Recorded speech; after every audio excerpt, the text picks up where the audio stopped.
രാവിലെ വന്നിട്ട് ഉച്ചയ്ക്ക് ആബ്സെന്റ് ആവുന്ന ഒരു പ്രവണത കണ്ടുവരുന്നുണ്ട് പലരുടെ.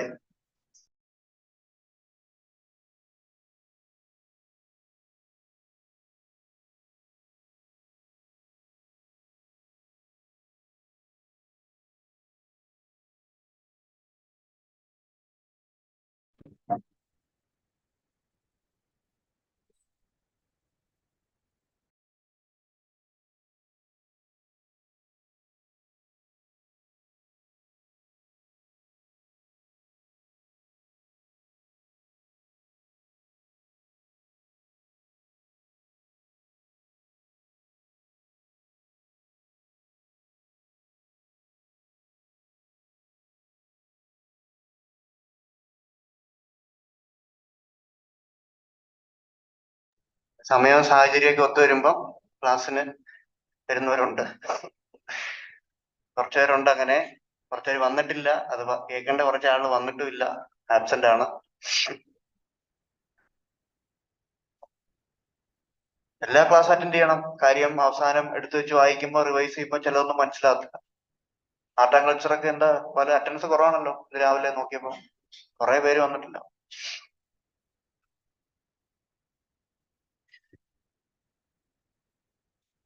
ഓക്കെ, അപ്പൊ നമ്മൾ എവിടെ അവസാനം എഴുതിയ ഡ്രൗട്ട് ആയിരുന്നോ ഫ്ലഡ് ആയിരുന്നോ?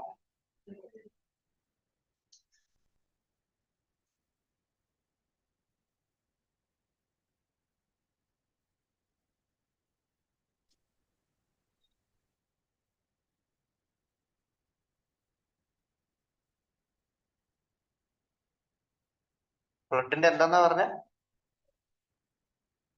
Causes? Okay, major cause of flood ഒന്ന് കോസസ് എഴുതി കഴിഞ്ഞായിരുന്നോ? കഴിഞ്ഞല്ലേ?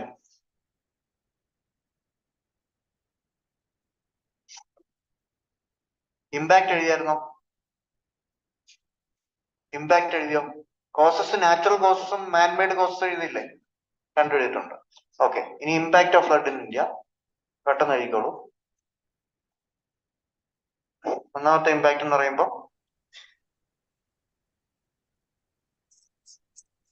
you will have loss of life.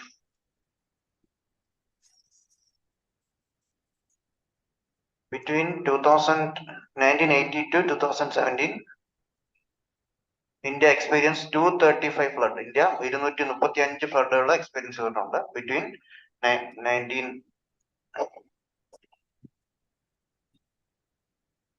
Between 1980 to 2017, India has experienced 235 floods. അത് കാരണം ഓൾമോസ്റ്റ് 1,26,286 ഡെത്തുകളാണ് ഉണ്ടായിരിക്കുന്നത് കേട്ടോ. According to government data, between 1980 to 2017, 235 floods ഉണ്ടായിട്ടുണ്ട്. അതിൽ 1,26,286 death, and it has affected almost 1.93 billion people. Okay.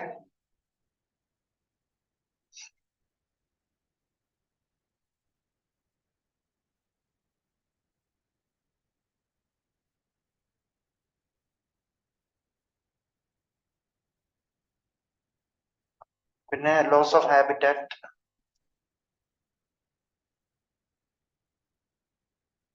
for humans and animals. ആനിമൽസിനും അതെ, ഹ്യൂമൻസിനും അതെ. Drowning കാരണം ഒരുപാട് ആനിമൽസ് ഡെഡ് ആവാൻ ചാൻസ് ഉണ്ട്. അതേപോലെ തന്നെ ഫ്ലഡിങ് നടക്കുമ്പോൾ എന്താ, വീടുകളൊക്കെ നശിച്ചു പോകും. എഴുതിക്കോളൂ. Since 1947,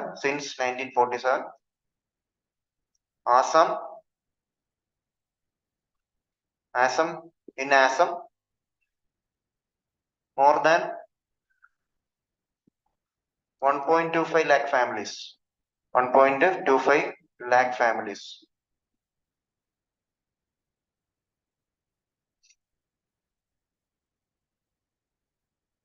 See, is it true എന്ന് ചോദിക്കുന്നു. ഡയറക്ട്ലി ഓർ ഇൻഡയറക്ട്ലി ഇമ്പാക്ട് ചെയ്തിട്ടുണ്ട്, അതാ ഉദ്ദേശിക്കുന്നത്. മെയിൻലി ഫുഡ് ഷോർട്ടേജ് ഉണ്ടാവും. അങ്ങനെ ഉണ്ടാവുമ്പോൾ it will affect large amount of population. Directly flood affect ചെയ്ത പോപ്പുലേഷനെ മാത്രമല്ല ഉദ്ദേശിക്കുന്നത്, ഇൻഡയറക്റ്റ് ആയിട്ടുള്ള ഇഫക്റ്റും കൂടെ ചേർത്തിട്ടാണ്. ഡേറ്റ എഴുതുന്നില്ലെങ്കിൽ കുഴപ്പമില്ല. യു ജസ്റ്റ് ട്രൈ ടു 1,26,086 ഡെത്തിന്റെ കണക്ക് മാത്രം എഴുതിയാൽ മതി. Just follow that. Okay. More than 1.25 lakh families അവരുടെ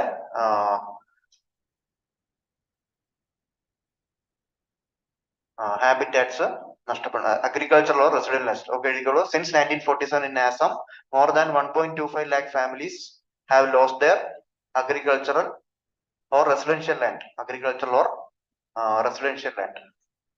Residential land due to flood. Flood കാരണം അത്രയും ഫാമിലീസിനെ അഫക്ട് ചെയ്തിട്ടുണ്ട്.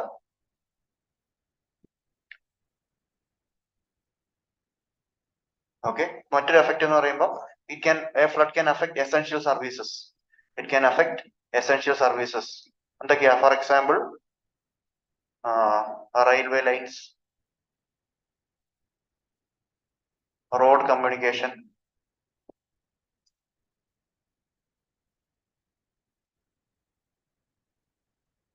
ഓക്കെ, ഇങ്ങനെയുള്ള എസെൻഷ്യൽ സർവീസസിനെയൊക്കെ നെഗറ്റീവ്ലി അഫക്ട് ചെയ്യാം.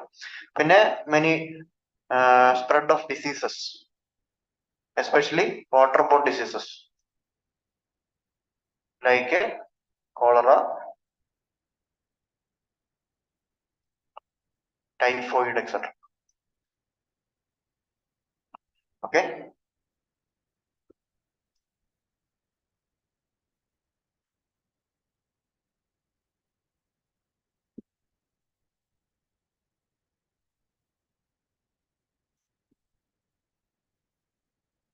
ഓക്കെ. പിന്നെ ഇക്കണോമിക് ലോസ്, ലോസ്റ്റ് GDP. എങ്ങനെ എക്കണോമിക് ലോസ് ഉണ്ടാവുന്നത്? അഗ്രികൾച്ചർ എന്തായാലും സഫർ ചെയ്യും. Economic loss mainly due to loss of agriculture, loss in agriculture,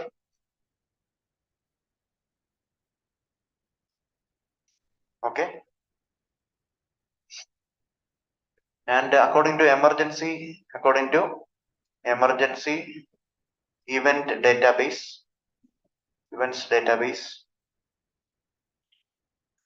68% of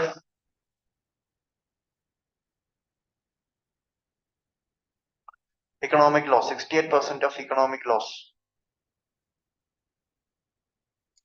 are caused by various type of disasters,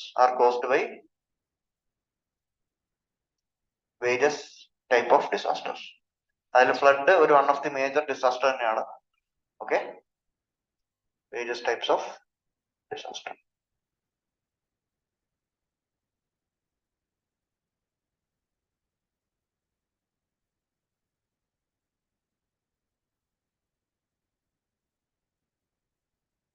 അതേപോലെ തന്നെ it negatively affect the ecology and ecosystem.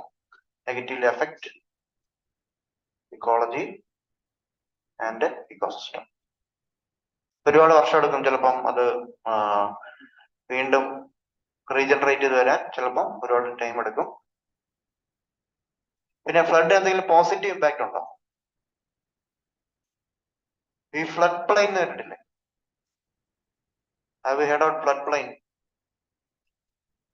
എന്താ flood plain എന്ന് പറയുമ്പോൾ, ഒരു river കുറച്ച് കവിഞ്ഞൊഴുകി തൊട്ടടുത്തുള്ള ഏരിയയിലേക്കൊക്കെ പോയിട്ട് വീണ്ടും തിരിച്ചു വരുന്ന ഒരു അവസ്ഥയാണ് ഫ്ലഡ് പ്ലെയിൻ വിളിക്കുന്നത് കേട്ടോ. അപ്പൊ റിവർ കവിഞ്ഞൊഴുകുമ്പോൾ ആക്ച്വലി ഫ്ലഡിങ് സിറ്റുവേഷൻ തന്നെയാണ്. പക്ഷെ ഒരു ഗുണമുണ്ട്, റിവർ കവിഞ്ഞൊഴുകുമ്പോൾ കുറച്ച് സിൽറ്റും കൂടെ കൊണ്ടുവരും, കുറച്ച് അലൂവിയൽ സോയിൽസ് കൂടെ കൊണ്ടുവരും, അലൂവിയൽ ഡെപ്പോസിറ്റ്. അത് കൊണ്ടിട്ടായിരിക്കും അത് തിരിച്ചു പോകുന്നത്. These alluvial deposits are very rich in nutrients. പ്ലാന്റ്സിനൊക്കെ ഗ്രോ ചെയ്യാൻ വളരെ നല്ലൊരു അവസ്ഥയായിരിക്കും. സോ ചെറിയ പോസിറ്റീവ് ഇമ്പാക്റ്റും ഉണ്ടെന്ന് ഓർക്കുക. Okay,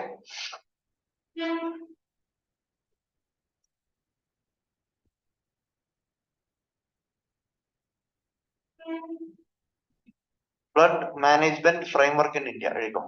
flood management framework in India. Flood management framework.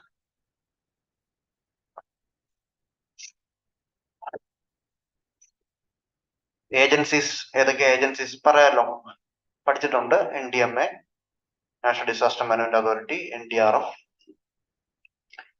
IMD, Indian Meteorological Department, Central Water Commission, CWSC, Central Water Commission. Mainly data collection ആണ് ഇവരുടെ ഉദ്ദേശം, data collection.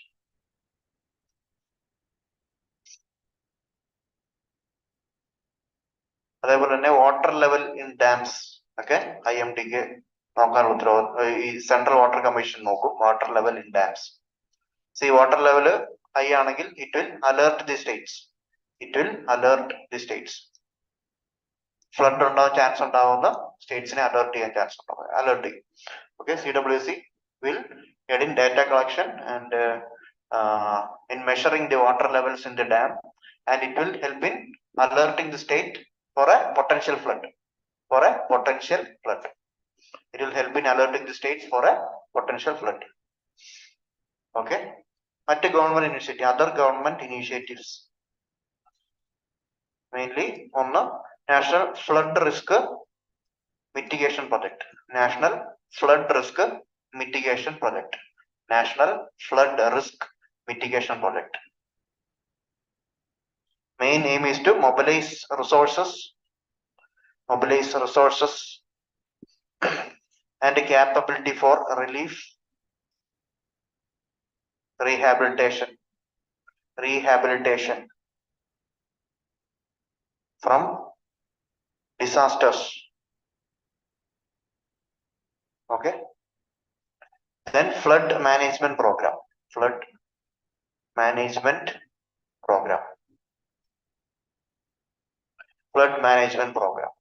Mainly through the scheme, provide financial assistance to the state.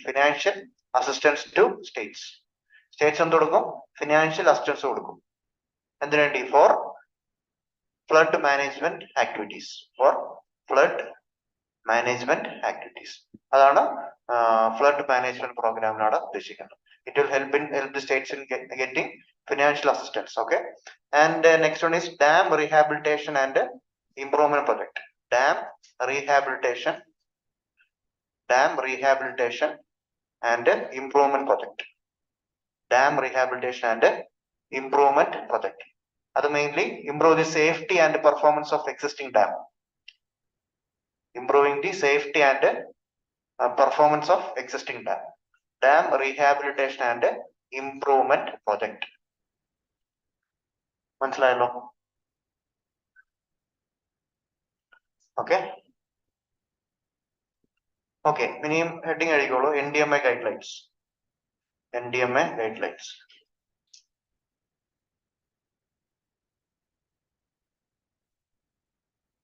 Structural measures.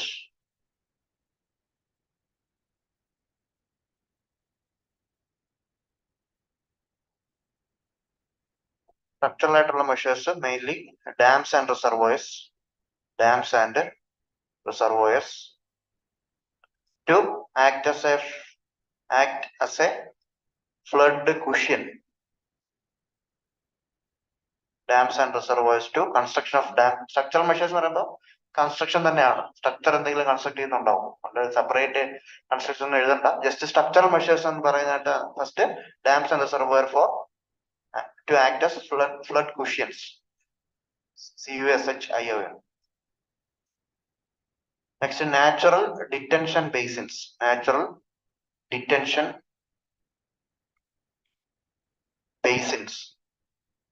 To absorb flood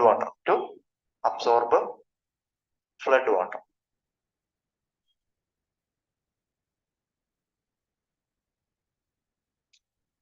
Drainage improvement.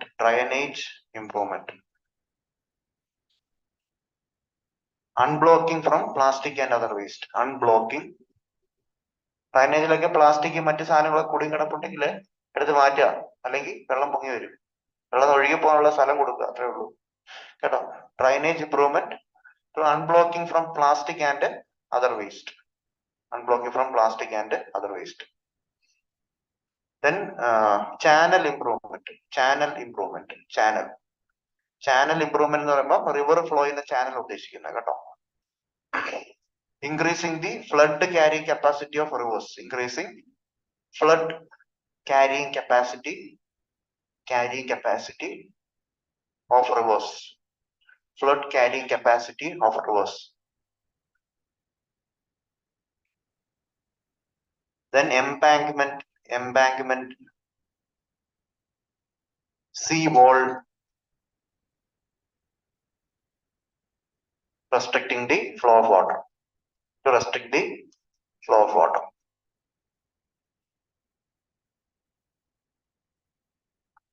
Okay. In non-structural measures, non-structural. And ആദ്യം flood forecasting and warning. Flood forecasting plus warning. അതേപോലെ തന്നെ അത് കിട്ടിയതിനു ശേഷം ഉടനെ temporary evacuation, പെട്ടെന്ന് evacuate ചെയ്യുക, temporary evacuation, സ്ഥലം ഒഴിപ്പിക്കുക എന്നുള്ള കാര്യം. പിന്നെ flood plain zoning, flood plain zoning, flood plain zoning, flood proofing, proofing, PROOFING,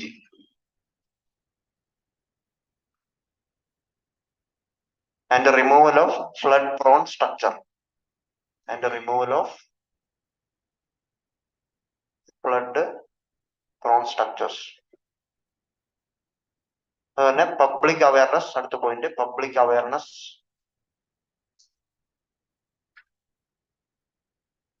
like campaigns,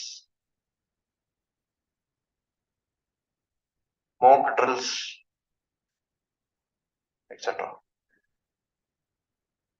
Financial mechanisms,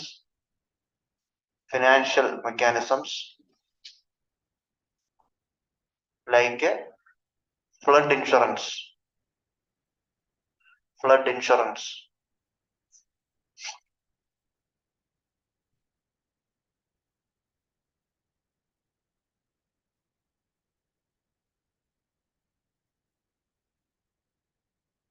other measures,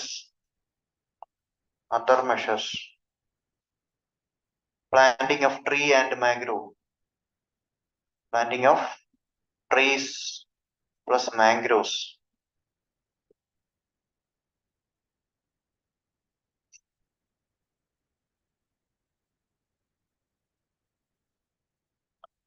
urban planning,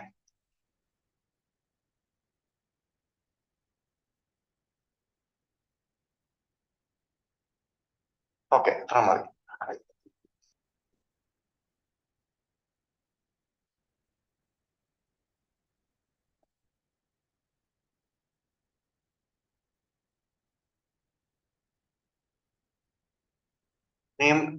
Flood management interface issues in flood management.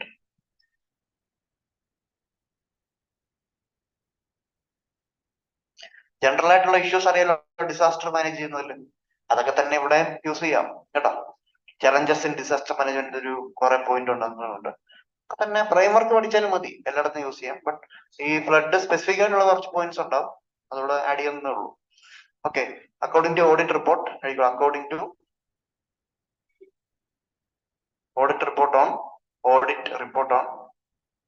റിപ്പോർട്ടിന്റെ പേര് schemes for flood control, and flood forecasting,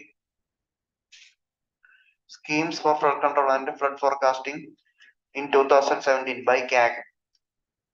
എന്ന് പറയുമ്പോൾ control and audit general. CAG-ന്റെ report ഉണ്ടായിരുന്നു 2017. ആ report പ്രകാരം എന്തൊക്കെയാണ് challenges എന്നാണ് ഈ പറയാൻ പോകുന്നത് കേട്ടോ. CAG-ന്റെ റിപ്പോർട്ടിന്റെ പേര് schemes of flood control and flood forecasting, 2017 വന്ന റിപ്പോർട്ടാണ്. ആ റിപ്പോർട്ടിൽ CAG കുറച്ച് കാര്യങ്ങൾ പറയുന്നുണ്ട്. ഫ്ലഡ് മാനേജ്മെന്റ് ഇന്ത്യയിൽ പൂവർ ആവുന്നതിന്റെ കുറച്ച് കാരണങ്ങൾ. ഒന്നാമത്തെ കാരണം പറയുന്നത് delay in completion of project. നിങ്ങൾ ആ റിപ്പോർട്ട് മൊത്തത്തിൽ ഓർക്കുന്നില്ലെങ്കിൽ ജസ്റ്റ് ഇത്ര എഴുതിയാൽ മതി, 2017 CAG-ന്റെ റിപ്പോർട്ട് എന്ന് പറഞ്ഞാലും മതി കേട്ടോ. ആ പേര് മുഴുവൻ ഓർക്കാൻ പറ്റുന്നില്ലെങ്കിൽ just 2017 report by CAG. Okay, delay in completion of project, അതാണ് ഏറ്റവും മെയിൻ ഇഷ്യൂ. എന്ന് പറയുമ്പോൾ ഫ്ലഡ് മാനേജ്മെന്റ് പ്രോഗ്രാംസ് ഒക്കെ ഇന്ത്യയിൽ കംപ്ലീറ്റ് ചെയ്യാൻ delay in completion of flood management programs. അങ്ങനെ എഴുതിയാൽ മതി. Delay in completion of flood management programs.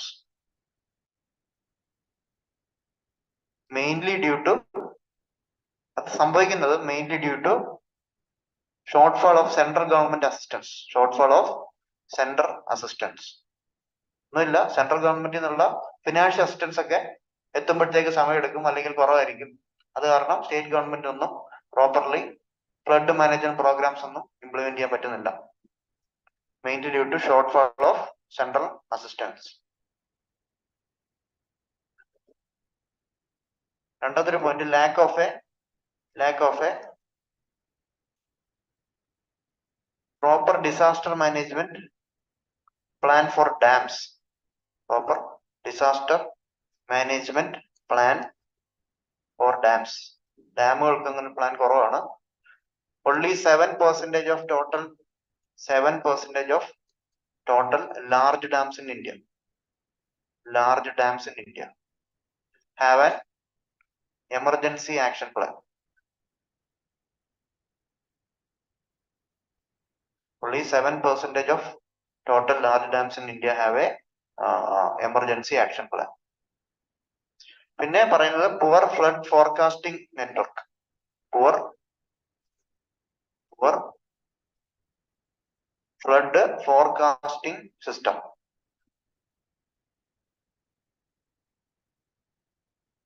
Poor flood forecasting system.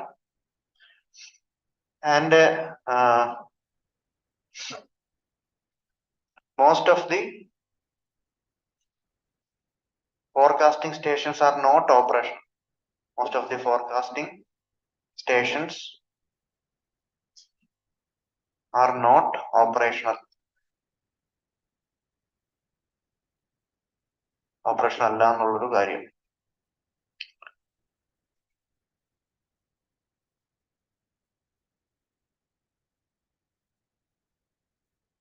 അതുപോലെ poor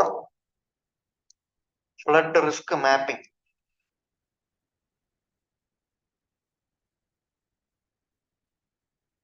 A task force, ഇതിനു വേണ്ടി ഫ്ലഡ് റിസ്ക് മാപ്പ് ചെയ്യാൻ വേണ്ടി ഒരു ടാസ്ക് ഫോഴ്സ് സെറ്റപ്പ് ചെയ്തിട്ടുണ്ടായിരുന്നു CWC. അത് കംപ്ലീറ്റ് ചെയ്തിട്ടില്ല. A task force set up by Central Water Commission, CWC എന്ന് എഴുതിയാൽ മതി. Central Water Commission in 2006 did not complete the task of flood risk management. അവരുടെ ടാസ്ക് അവർ കംപ്ലീറ്റ് ചെയ്തില്ല. Did not complete the task. Did not complete the task. Last point, inadequate damage assessment.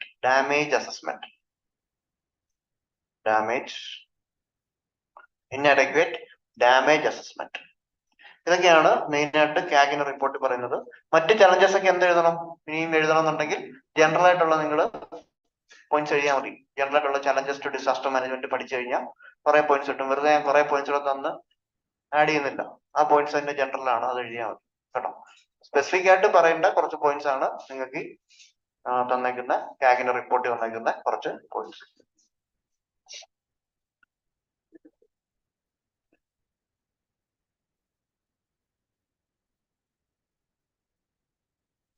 ഇനി ഒരു heading എടുക്കുക, urban flood എന്നൊരു heading കൊടുക്കുക കേട്ടോ. Urban floods.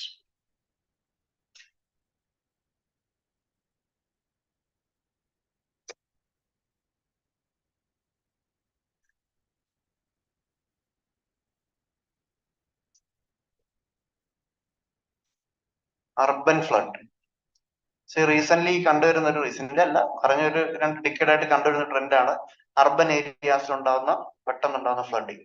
അതുകൊണ്ട് separate ആയിട്ട് ഒരു കാറ്റഗറിയാണ് എന്ത് കാറ്റഗറി ആയിട്ട് നമുക്ക് പറയാം എന്താ അർബൻ ഫ്ലഡിങ്. സിറ്റീസിലൊക്കെ ഫ്ലഡ് ആവുന്ന ഒരു അവസ്ഥ മെയിൻലി ഡ്രൈനേജ് പ്രോപ്പർ അല്ലാത്തതുകൊണ്ടും അതേപോലെ പെട്ടെന്ന് ഡാമിൽ നിന്ന് വെള്ളം റിലീസ് ചെയ്യുന്നതുകൊണ്ടൊക്കെയാണ് ഉണ്ടാകുന്നത്. എനിക്ക് flooding in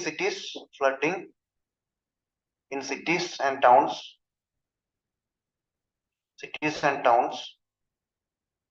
caused by increasing incidence of heavy rainfall in a short period of time. in a short period of time. ഇതിനെയാണ് നമ്മൾ urban flooding എന്ന് വിളിക്കുന്നത്. In a short period of time. Heavy rainfall in a short period of time. Examples: July 2023 Delhi flood. Delhi flood. 2022 Bangalore flooding.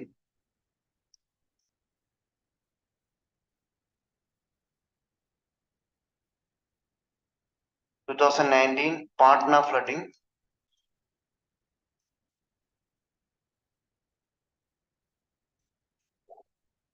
2015 Chennai floods.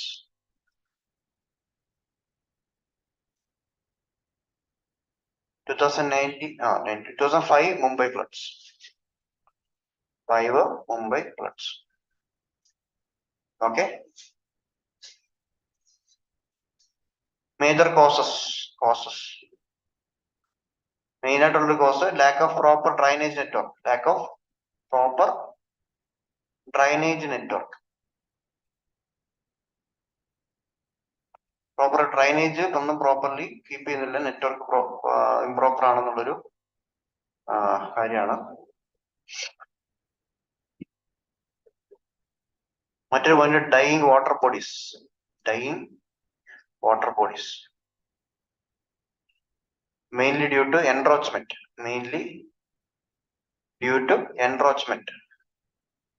Encroachment എന്ന് പറഞ്ഞാൽ കടന്നുകയറ്റം എന്നാണ്. Water ബോഡീസിന് അടുത്തേക്ക് buildings ഒക്കെ ഉണ്ടാക്കാൻ വേണ്ടി കടന്നു കയറുന്നു. Encroachment for building infrastructure.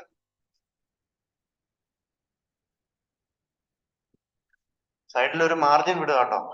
News paper വായിക്കാൻ നേരത്ത് നിങ്ങൾ പല എക്സാമ്പിളും കാണും ഇതിന്റെ റിലേറ്റഡ്. 2 വർഷം മറ്റോ ബാംഗ്ലൂർ സിറ്റിക്കകത്തുള്ള ഒരു പോണ്ടിനെ പറ്റി ഒരു ന്യൂസ് ഉണ്ടായിരുന്നു. അതേപോലെ ഇങ്ങനെ പല ന്യൂസിൽ പല ആർട്ടിക്കിൾസും വരും. അതെന്ത് ചെയ്യണം, അത് ഇതിന്റെ എക്സാമ്പിൾ ആയിട്ട് സൈഡിൽ എഴുതി വയ്ക്കും കേട്ടോ. ഓക്കെ, അപ്പൊ എന്താ പറഞ്ഞുകൊണ്ടിരുന്നത്? Building infrastructure or waste disposal. പിന്നെ unplanned garbage disposal.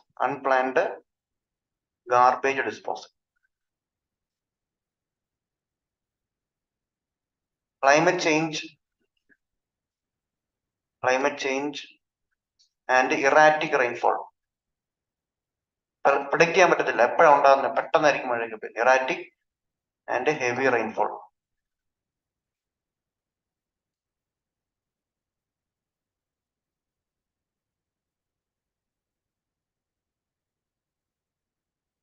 Uninformed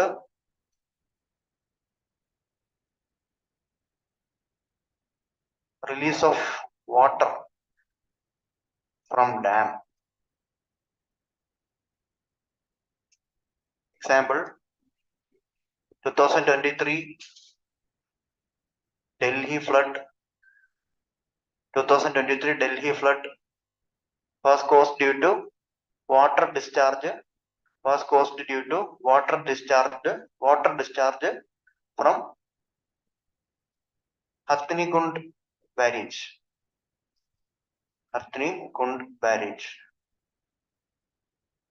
Into Yamuna River.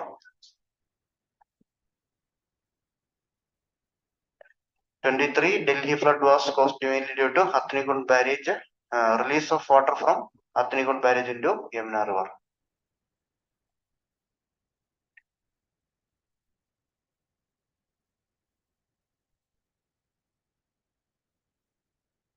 പിന്നെ ഒരു പോയിന്റ് ഒഴികെ ഇന്ത്യയുടെ poor land policy.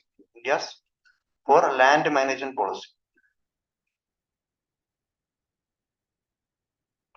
Okay,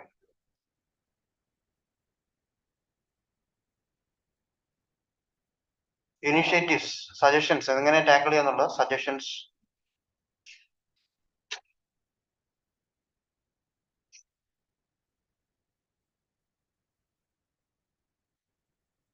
Urban aquifers.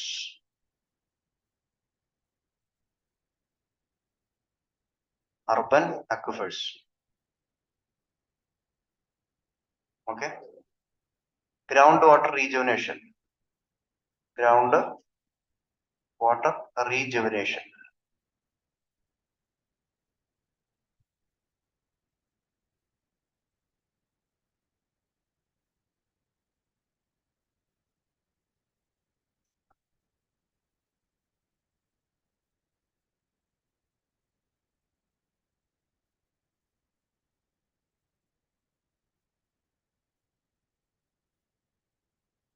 I flow system for all major cities. I-flows എന്ന് പറയുമ്പോൾ integrated flood warning system. I-flow system for all major cities. I-flows എന്ന് പറയുമ്പോൾ integrated flood warning system. Integrated flood warning system. Mainly for early warning of flooding. Mainly for early warnings of flooding. Mainly for early warnings of flooding, especially during high rainfall event. Especially during high rainfall event.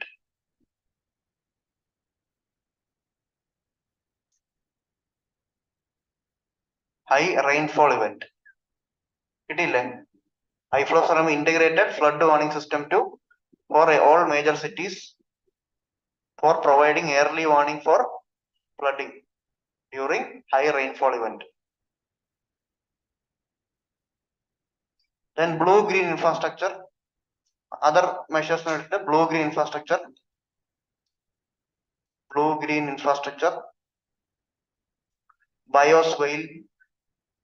Bioswale എന്താണെന്നറിയാമോ? കേട്ടിട്ടില്ലേ? Just ഗൂഗിളിലെ image നോക്കിയാൽ മതി. BIOS പാർക്കിങ്ങിന്റെ ഒക്കെ അവിടെ ചെറിയൊരു കുറച്ച് ചെറിയ ഒരു ക്രോപ്സിന്റെ ഔട്ട് ഗ്രോത്ത് ആണ്. മനപ്പൂർവ്വം വളർത്തുന്നതായിരിക്കും. വെള്ളം അബ്സോർബ് ചെയ്ത് കിട്ടാൻ വേണ്ടിയായിരിക്കും. വെള്ളം അബ്സോർബ് ചെയ്യാൻ വേണ്ടി ഫ്ലഡിലൊക്കെ ഉണ്ടാകുന്ന വെള്ളം കെട്ടിക്കിടക്കുകയാണെങ്കിൽ അത് അബ്സോർബ് ചെയ്തെടുക്കും. ചെറിയ കുറച്ച് പ്ലാന്റ്സ് പോലെ ഇങ്ങനെ ഒരു ചെറിയ മതിലിനകത്ത് ഇങ്ങനെ വെച്ചിട്ടുണ്ടോ. ഇമേജ് ഗൂഗിളിൽ ഇമേജ് നോക്കിയാൽ മതി ബയോസ്ഫിയർ എന്താകും. ഓക്കെ. പിന്നെ അതേപോലെ ഒരു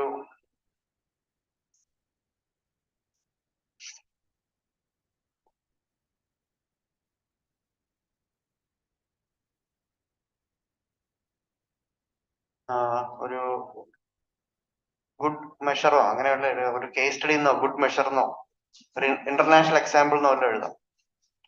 ഇന്റർനാഷണൽ എക്സാമ്പിൾ എന്നോ. ചൈനയുടെ sponge city initiative. China sponge കേട്ടിട്ടുണ്ടോ? സ്പോഞ്ച് സിറ്റി ഇനിഷ്യേറ്റീവ് പഠിച്ചിട്ടില്ലേ? അത് നിങ്ങൾ ഇന്റർനാഷണൽ എക്സാമ്പിൾ അല്ലാതെ പോയിന്റ് ആയിട്ടാണെങ്കിലും പറയണം കേട്ടോ. സ്പോഞ്ച് സിറ്റി ഇപ്പം സജഷൻ ടു മെഷർ എന്ന് ചോദിക്കുമ്പോൾ സ്പോഞ്ച് സിറ്റി ഇനിഷ്യേറ്റീവ് എടുക്കാമെന്ന് പറയാം. സ്പോഞ്ച് സിറ്റി എന്ന് പറയുമ്പോൾ ഒന്നുമില്ല, സാധാരണ സിറ്റി തന്നെ, ബട്ട് അതിനകത്തിൽ മാക്സിമം വാട്ടർ അബ്സോർബ് ചെയ്യാനുള്ള കാര്യങ്ങൾ എടുത്തുണ്ടാവും. ഫ്ലഡ് ഒക്കെ വന്നു കഴിഞ്ഞാലും അത് കുറയ്ക്കാനുള്ള കാര്യങ്ങൾ എന്ത് ചെയ്യുന്നുണ്ടോ. Sponge city initiative of China. ചൈനയുടെ അർബൻ പ്ലാനിങ്ങിൽ ഉണ്ടാക്കിയ മാറ്റങ്ങൾ. The urban planning measure. One sponge city initiative is an urban planning measure of China. It involves increasing the water absorption capacity,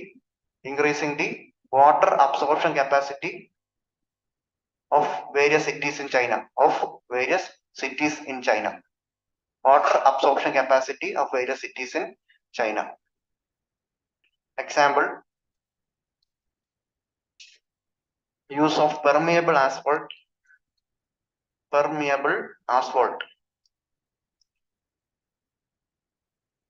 New canals, pond,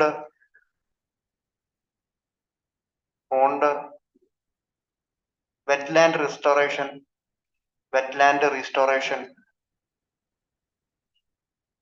sensor to monitor water level,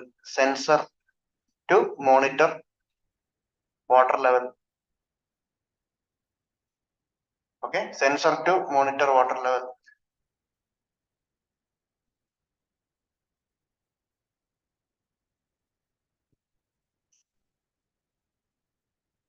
വുഹാനിലാണ് sensors ഒക്കെ ഉള്ളത് കേട്ടോ. Example in Wuhan, ചൈനയുടെ സിറ്റിയാണ്. Okay, അപ്പൊ ഇങ്ങനെ കുറെ initiatives ഒക്കെ എടുക്കുന്നതിനാണ് സ്പോഞ്ച് സിറ്റീസ് എന്ന് വിളിക്കുന്നത്. അതല്ലാതെ ഇനിയുണ്ട്, തൽക്കാലം ഇത്ര എഴുതിയാൽ മതി. സ്പോഞ്ച് സിറ്റി ഇനിഷ്യേറ്റീവ് എന്താണെന്നുള്ളതൊന്ന് മനസ്സിലാക്കുക. അതിനാണ്. Okay.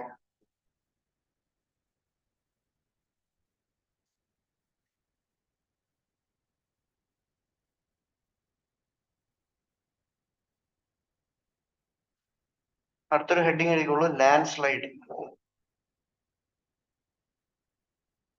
Landslides are defined as mass movement of rock, mass movement of rock,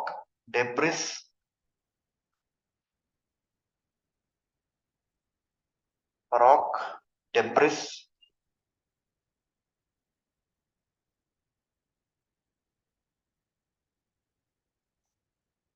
under the influence of gravity. Vulnerability.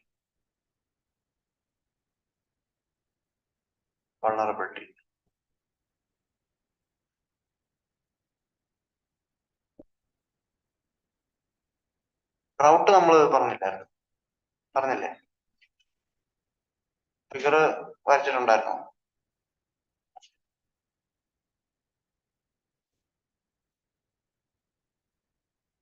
അപ്പൊ ഈ ഫിഗർ ഒന്ന് വരയ്ക്കണം ലാൻഡ് സ്ലൈഡിന് വേണ്ടി. മെയിൻ ആയിട്ടുള്ള landslide susceptible areas, landslide mainly affect ചെയ്യാൻ chance ഉള്ള areas.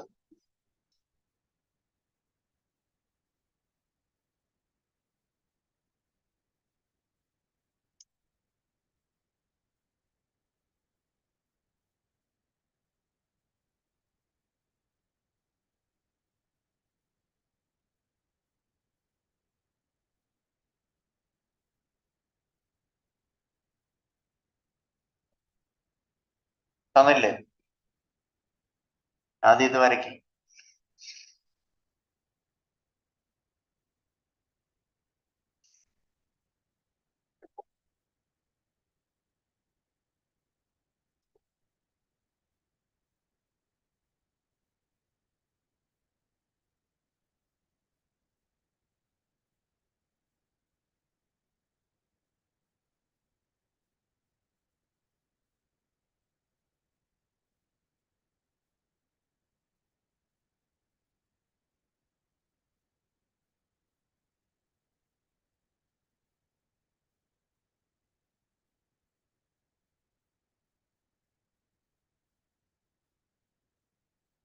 പെട്ടെന്ന് വരച്ചാൽ മതി, പെട്ടെന്ന് വരയ്ക്കാന്നേ ഉള്ളൂ. ജസ്റ്റ് ഒരു സ്കീമാറ്റിക് ഡയഗ്രാം മതി.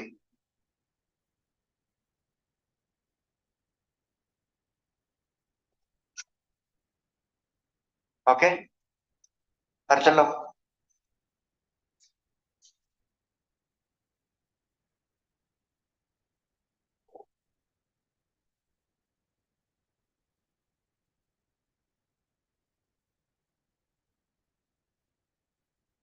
വരയ്ക്കോളൂ. 30% ഓഫ് വേൾഡ്സ് ലാൻഡ് സ്ലൈഡ് ഉണ്ടാകുന്നത് ഹിമാലയൻ റേഞ്ചസിലാണെന്നാണ് പറയുന്നത്. 30% of world's landslide occur in Himalayan ranges.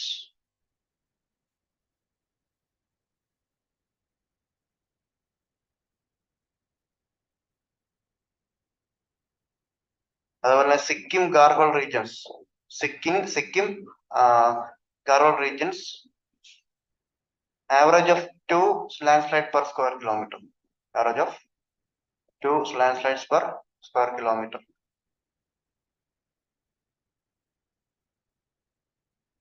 Landslide കാരണം economic loss almost 1 to 2% of GNP, gross national product ന്റെ 1 to 2% loss ഉണ്ടാവാൻ ചാൻസ് ഉണ്ട്.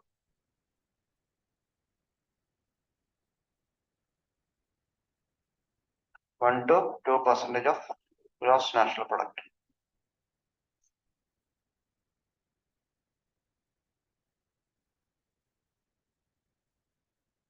ആ സെന്റൻസ് അതേ മുഴുവൻ എഴുതി വെക്കേണ്ട, ജസ്റ്റ് മെയിൻ പോയിന്റ് എഴുതി വെച്ചാൽ മതി.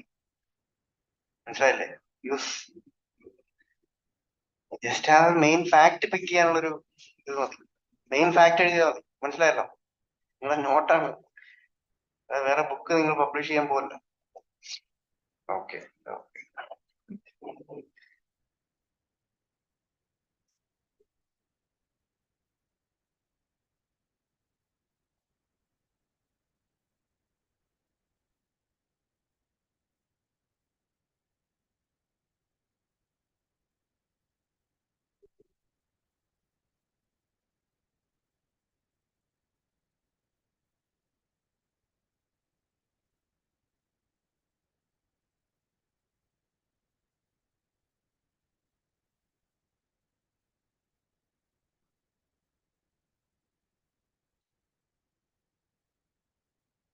Almost 12 to 15%, 12 to 15%, 12 to 15% of land area of the country, 12 to 15% of land area of the country is prone to landslide.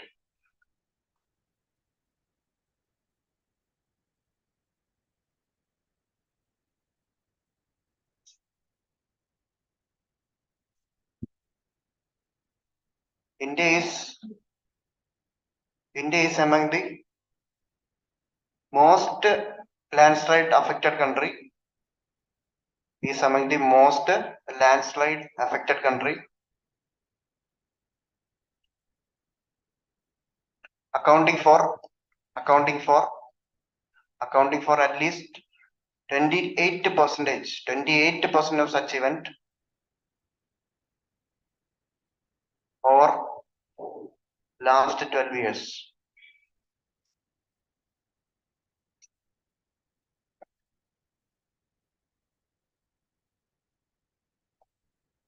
Very high vulnerability areas.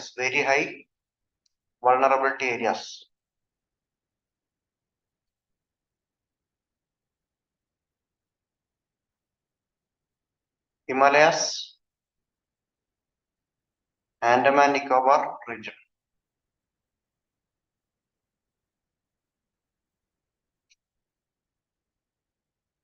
അതേപോലെ തന്നെ slopes of Western Ghats, Nilgiri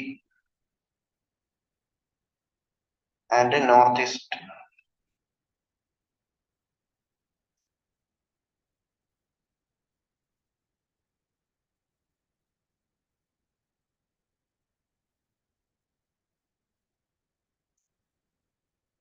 Moderate to low vulnerable area.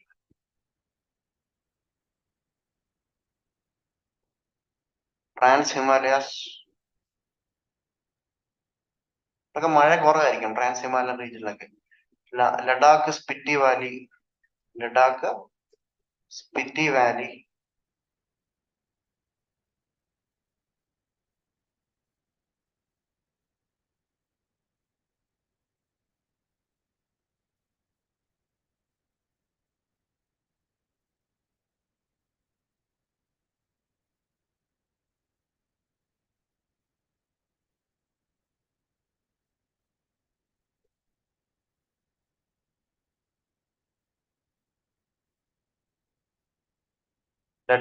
Spiti valley in Himachal Pradesh.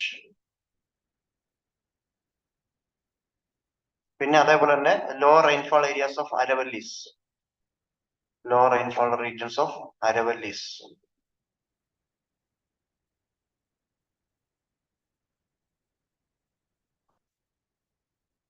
അതേപോലെ rain shadow regions of Western Ghats, Eastern Ghats.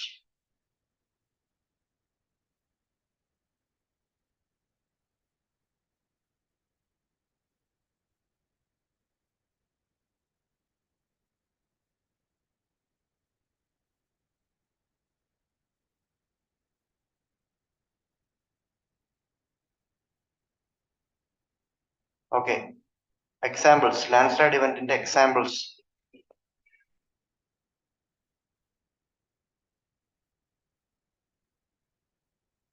Manipur Tupul area, Manipur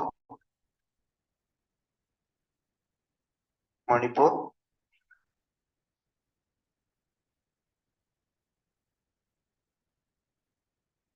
full area landslide.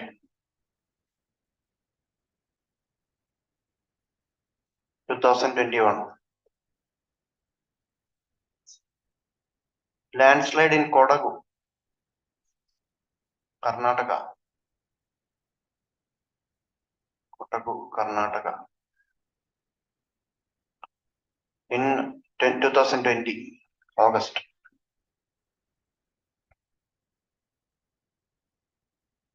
23 Baddi area.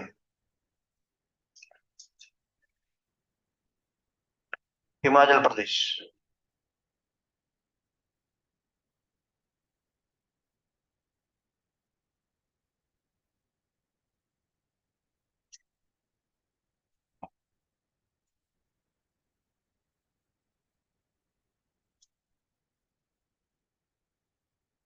Okay. In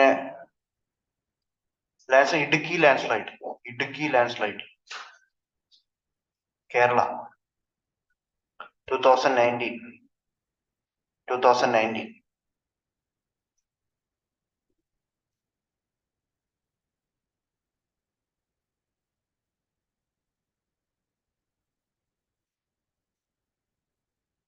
Kedarnath landslide, Uttarakhand. Kedarnath landslide, Uttarakhand, June 2013. Causes of landslide. Landslide കാരണങ്ങൾ. Natural causes. ആദ്യം natural.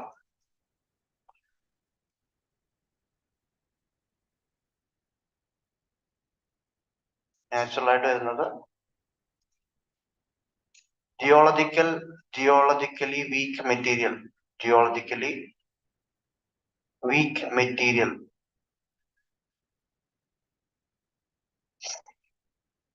Mainly weakness in composition and structure of rock. Weakness in composition and structure of rock. Composition and structure of rock.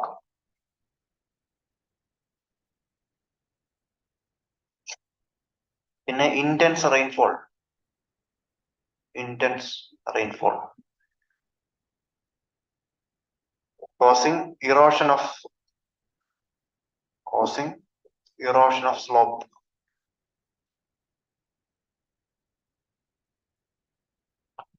Heavy melting of snow. Heavy melting of snow. Earthquake.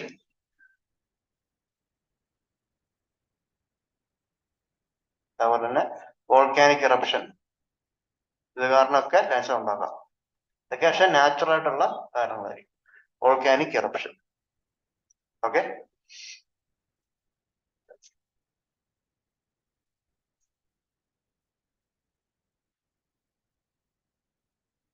Man-made reasons. Man-made വരുന്നത് unplanned construction of houses.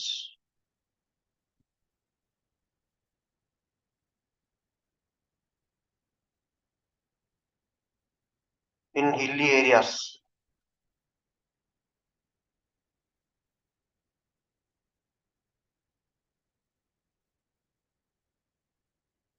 Example, eastern slope of Nainital, Uttarakhand. Hill station ആണ് Nainital. Is sinking because of heavy load of hotels. Heavy load of hotels and residential buildings. Heavy load of hotels and eastern slope of Nainital, Uttarakhand is sinking because of heavy load of hotels and residential buildings.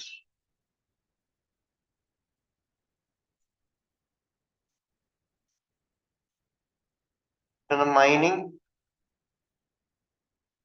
quarrying, and road cutting.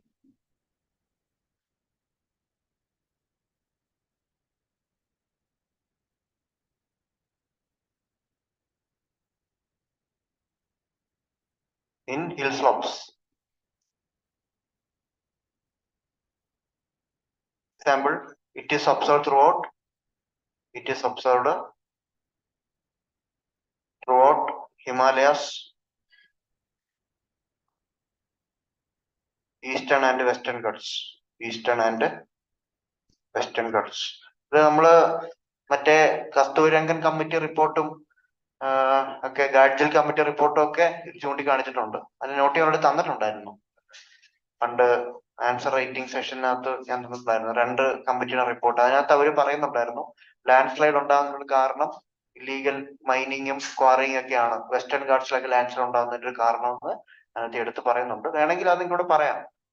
Just സൈഡിൽ ഗാഡ്ജിൽ committee എന്നോ കസ്തൂരി രംഗൻ എന്നോ എഴുതിക്കോ, ആൻസറിൽ അത് പറയാൻ പറ്റും.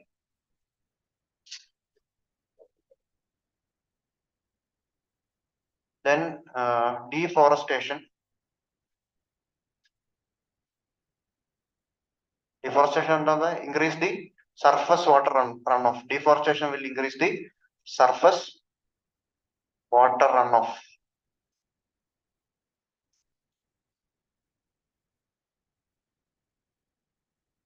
Inefficient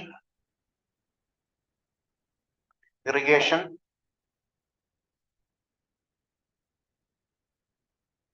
and sewage effluent practices. Effluent practices. Last point is shifting agriculture.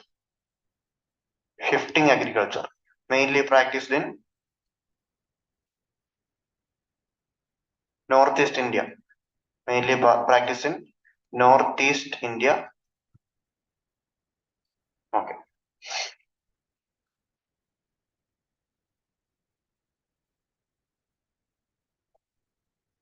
Effect on the landslide effects.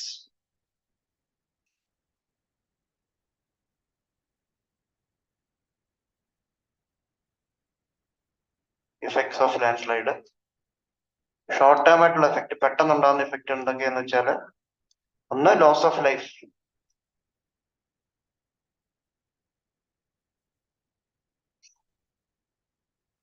Example Kedarnath land slide.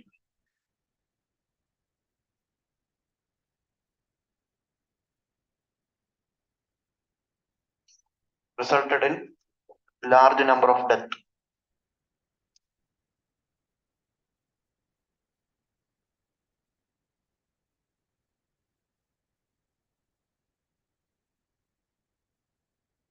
ഇത് 2013 Kedarnath land ഉണ്ടായത്.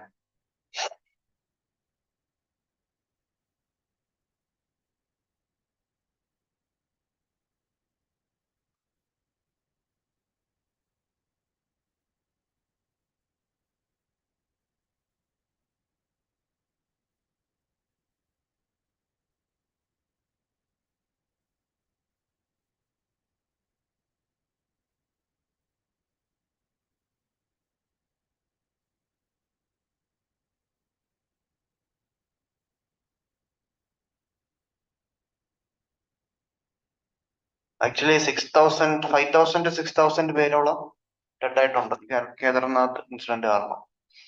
Almost 5,000 എഴുതും. ഓവർ 5,000 കൂടുതലാണ് കേട്ടോ.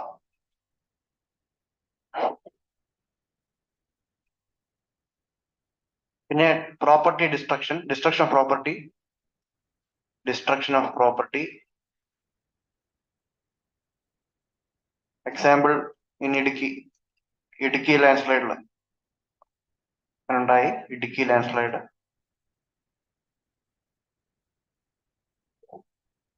പിന്നെ destruction of natural vegetation.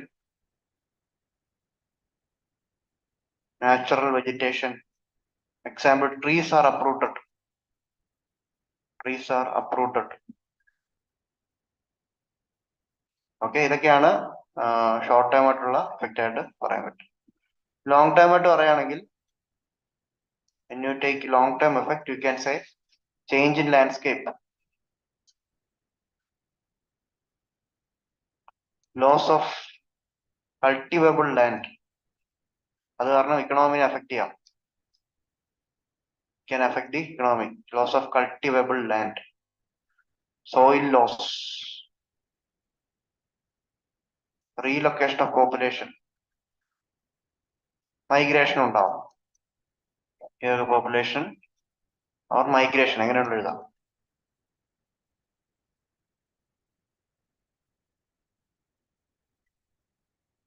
Diversion of rivers due to landslide. Diversion of rivers. റിവറിന്റെ പാത്തിലൊക്കെ ആയിരിക്കും മണ്ണിടിഞ്ഞ് വീടും കിടക്കുന്നത്. ഇപ്പം റിവർ ഒഴുകിയപ്പം വേറെ വഴി നോക്കും. മനസ്സിലായില്ലേ? അങ്ങനെ അത് കാരണം എന്തോ ഫ്ലഡ് ഉണ്ടാവാൻ ചാൻസ് ഉണ്ട്. Which can lead to flood.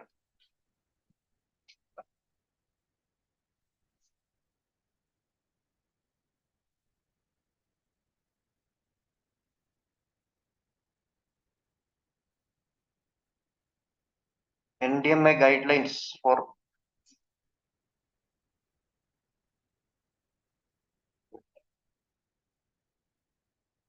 അല്ലെ NDMA ഗൈഡ്ലൈൻസ് എഴുതില്ലെങ്കിലും ഇത് എഴുതിയാൽ മതി. ഇതങ്ങ് എഴുതിക്കോ ആദ്യം. Government initiatives. Government initiatives. Government initiatives. Government initiatives ആദ്യം. National guidelines of landslide and national guidelines ഉണ്ട് on landslide and snow avalanches. Explanation നിങ്ങൾ വേണമെങ്കിൽ എഴുതിയാൽ മതി, നിർബന്ധമില്ല. പോയിന്റ് എഴുതി പോയാലും മതി, കുഴപ്പമൊന്നുമില്ല.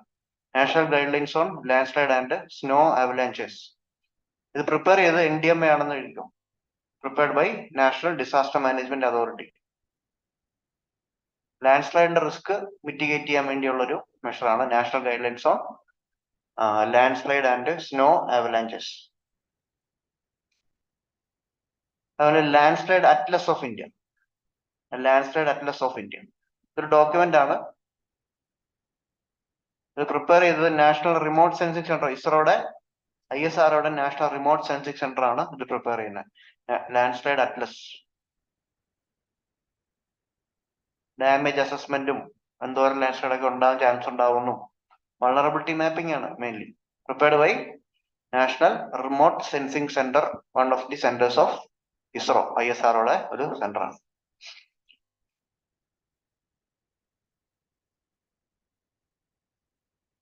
എഴുതിയോ?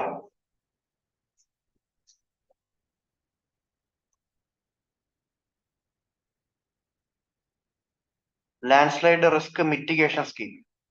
Landslide risk mitigation scheme.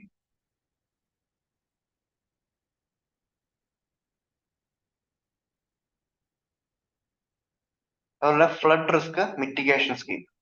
Flood risk mitigation scheme അതും ലാൻഡ് സ്ലൈഡിനെ മാനേജ് ചെയ്യുന്ന കാര്യങ്ങളായിട്ട് പറയുന്നുണ്ട്.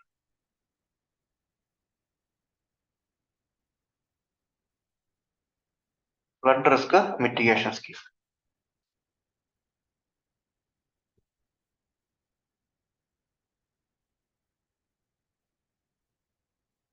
അതേപോലെ നാഷണൽ ലാൻഡ്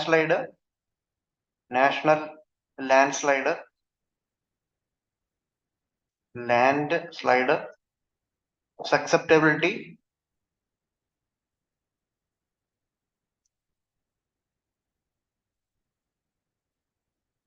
സക്സെപ്റ്റബിലിറ്റി എന്ന് പറഞ്ഞാൽ വരാൻ ചാൻസ് ഉണ്ടോ എന്നുള്ളൊരു വാക്കിനർത്ഥം. Mapping programme.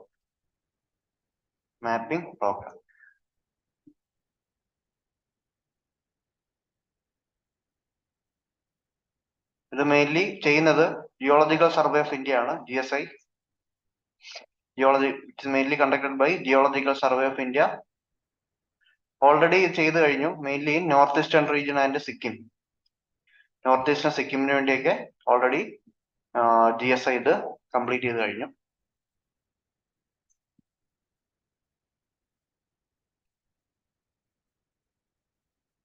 NDMAയുടെ ഗൈഡ് ലൈൻസിനേക്കാളും നല്ല ഗൈഡ് ലൈൻസ് NDMAയുടെ തന്നെയാണ്. ഡയറക്ട്ലി ഗൈഡ് ലൈൻസ് അല്ലാതെ national landslide risk manage strategy എന്ന് പറഞ്ഞാൽ ഇത് എഴുതിയാൽ മതി ആൻസറിൽ ഗൈഡ് ലൈൻസ് ആയിട്ട് കൊടുക്കുമ്പോൾ. Landslide hazard zonation, first landslide hazard zonation. Landslide hazard zonation എന്ന് പറയുമ്പോൾ മെയിൻലി എന്നതിൽ എന്തൊക്കെ യൂസ് ചെയ്യുന്നത്? ഹസാർഡ് സോണേഷൻ മാപ്പ് ഉണ്ടാക്കണം. Creation of landslide hazard zonation map. എങ്ങനെ, എന്തൊക്കെ ടൂളാണ് യൂസ് ചെയ്യേണ്ടത്? UAV, ഡ്രോണുകളൊക്കെ, unmanned aerial vehicles, terrestrial laser scanner, very high resolution earth observation data. ഇതൊക്കെ യൂസ് ചെയ്തിട്ട് എന്ത് ചെയ്യണം? ലാൻഡ്സ്ലൈഡ് മാപ്പ് ഉണ്ടാക്കണം. ലാൻഡ്സ്ലൈഡ് ഹസാർഡ് സോണേഷൻ, അതാണ് ആദ്യം പറയുന്നത്.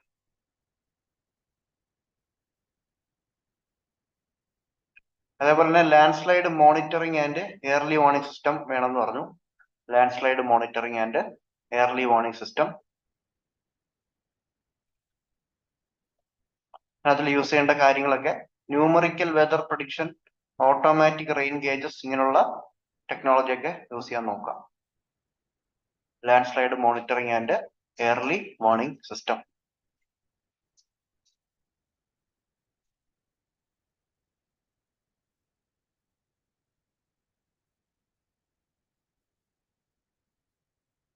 അതേപോലെ തന്നെ അടുത്തൊരു point capacity building and training of stakeholders. Point എഴുതിയാൽ മതി, എക്സ്പ്ലനേഷൻ എഴുതണമെന്നില്ല. കപ്പാസിറ്റി ബിൽഡിംഗ് ഇമ്പോർട്ടന്റ് ടേം എല്ലാം ഉണ്ടെങ്കിൽ പറയാം, അത് എഴുതി എടുക്കാം. Capacity building and training of stakeholders. അതിനുവേണ്ടി ഒരു ഇൻസ്റ്റിറ്റ്യൂഷൻ ക്രിയേറ്റ് ചെയ്യാൻ പറഞ്ഞു. അതിന്റെ പേര് landslide research studies and management, CLRS, centre for landslide research studies and management. Capacity building and training ചെയ്യണം സ്റ്റേക്ക് ഹോൾഡേഴ്സിനെ. അതിനുവേണ്ടി ആ ട്രെയിനിങ് കൊടുക്കാൻ വേണ്ടി ഇൻസ്റ്റിറ്റ്യൂട്ട് ഉണ്ടാക്കണം എന്ന് പറഞ്ഞു. ഇൻസ്റ്റിറ്റ്യൂട്ടിന്റെ പേര് എഴുതിയില്ലെങ്കിലും കുഴപ്പമില്ല, ഇൻസ്റ്റിറ്റ്യൂട്ട് ഉണ്ടാക്കണമെന്ന് പറഞ്ഞു. സെന്റർ ഫോർ എക്സലൻസ് ഇൻസ്റ്റിറ്റ്യൂട്ട് വേണം. പിന്നെ അവയർനെസ് പ്രോഗ്രാം,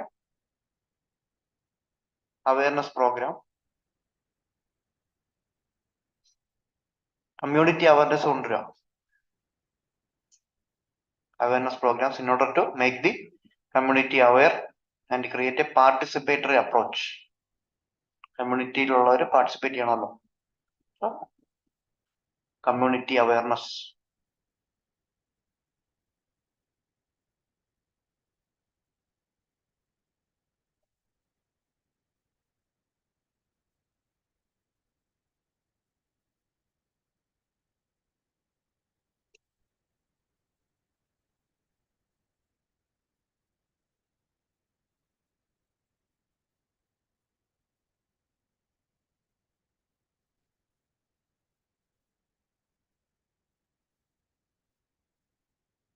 ചാലഞ്ചസ് ഒക്കെ നിങ്ങൾ മറ്റേത് എഴുതിക്കോളല്ലോ. ഡിസാസ്റ്റർ മാനേജ്മെന്റ് ജനറൽ ചാലഞ്ചസ് എഴുതിയാൽ മതി, പ്രത്യേകിച്ചൊന്നും വേണ്ട.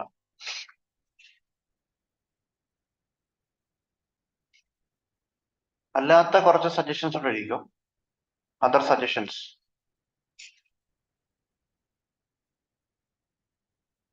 Control on development of large settlement. In high vulnerability zones. Highly vulnerable ആയിട്ടുള്ള ഏരിയാസ് കണ്ടല്ലോ. ഹിമാലയാസ്, വെസ്റ്റേൺ ഗാർഡ്സ് കണ്ടില്ലായിരുന്നോ? ആൻഡമാൻ മാപ്പിൽ. അങ്ങനെയുള്ള സ്ഥലങ്ങളിൽ സെറ്റിൽമെന്റ് ഡെവലപ്മെന്റും ഒക്കെ എന്ത് ചെയ്യുക? റെസ്ട്രിക്ട് ചെയ്യുക. അതാ ഉദ്ദേശിക്കുന്നത്. Control of development of large settlements in high vulnerability zones. Promoting large scale afforestation program. മരം വെച്ച് പിടിപ്പിക്കുക. Forest station programme. Construction of bund.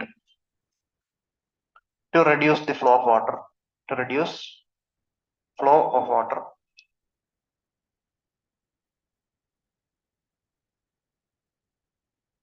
Terrace farming.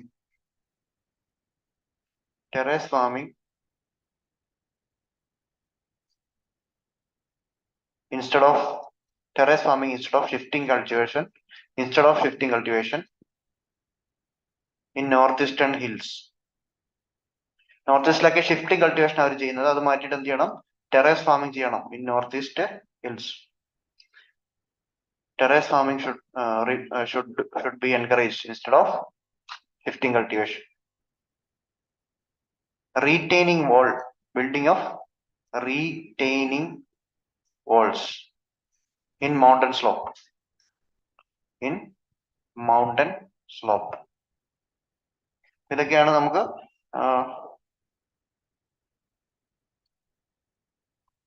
മറ്റ് മെഷേഴ്സ് ആയിട്ട് retaining walls in the mountain slopes. അപ്പം afforestation programme, prevention of control of development of large settlements in high vulnerability zone, afforestation programme, അതേപോലെ തന്നെ retaining walls construct ചെയ്യുക in mountain slope, terrace farming promote ചെയ്യുക instead of what shifting agriculture, പിന്നെ ബണ്ടുകൾ construct ചെയ്യുക to reduce the flow of water. ഇതൊക്കെയാണ് main ആയിട്ട് നമുക്ക് പറയാനുള്ള മറ്റ് സജഷൻസ്. ഓക്കെ,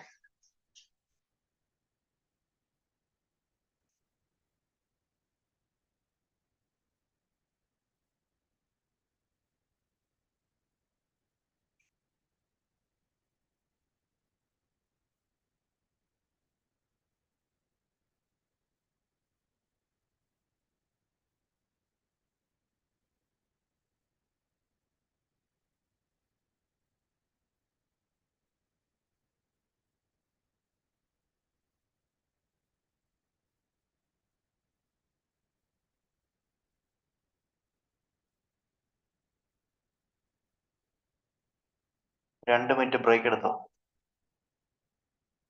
സുനാമി തന്നായിരുന്നോ? തന്നോ?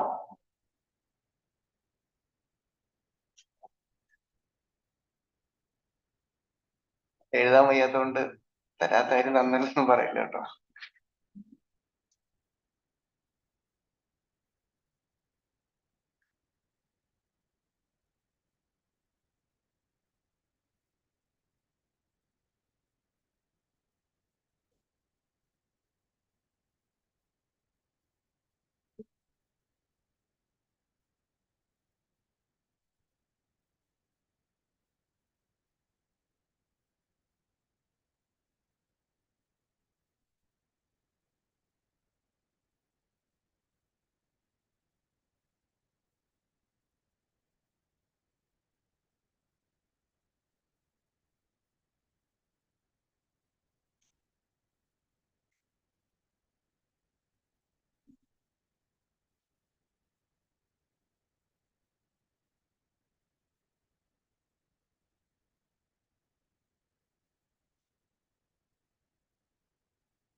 ഹീറ്റ് വേവ് തന്നല്ലോ, കോൾഡ് വേവ് പറഞ്ഞൊഴിക്കോ. കോൾഡ് വേവ്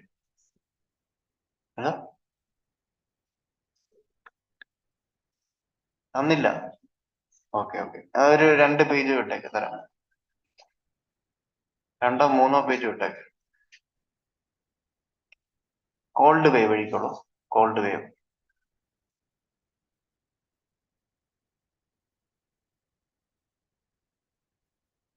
ഇത് ആക്ച്വലി സീസണൈസ്ഡ് അല്ലെങ്കിൽ സീസണൽ അല്ലെങ്കിൽ ലോക്കലൈസ്ഡ് ഹസാർഡ് ആണ്.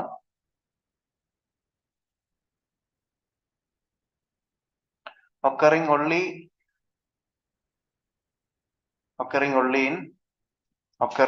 in parts of the country with severe winter.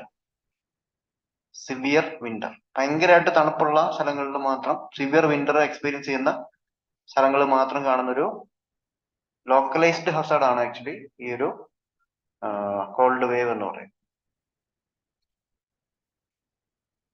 It can cause death ഉണ്ടാക്കാം, injury to human beings, life stock,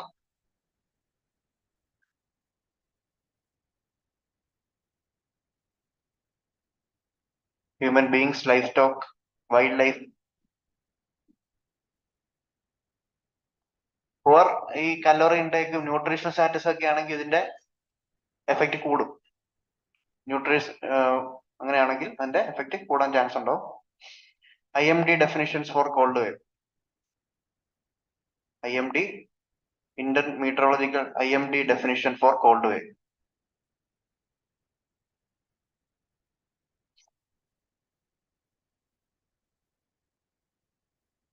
departure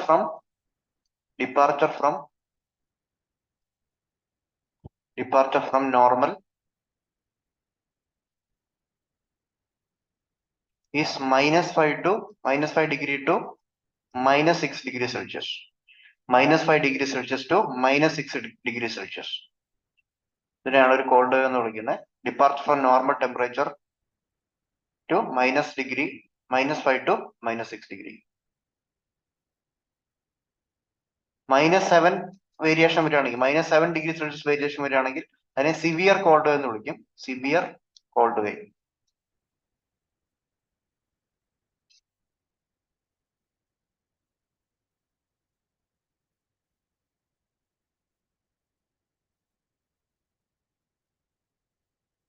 okay, ഇത് രണ്ടും വരാനുള്ള മെയിൻ കണ്ടീഷൻ എന്ന് പറഞ്ഞാൽ ആ സ്ഥലത്തെ normal minimum temperature should be equal to 10 degree Celsius or more. Okay, അപ്പം when the normal temperature of an area is equal to 10 degree Celsius or more, അങ്ങനെയാണെങ്കിൽ normal ഇന്ന് variation of -5 to -6 degree Celsius ആണെങ്കിൽ അതിനെ ഒരു normal heat wave എന്ന് വിളിക്കും, അല്ല called wave എന്ന് വിളിക്കും. -7 degree Celsiusoളം വേരിയേഷൻ വരുന്നുണ്ടെങ്കിൽ അതിനെ എന്ത് വിളിക്കും? ഒരു സിവിയർ കോൾഡ് വേവ് എന്ന് വിളിക്കും. ഇനിയും when the temperature of an area is less than, second condition, when the temperature of an area is less than 10 degree Celsius, less than 10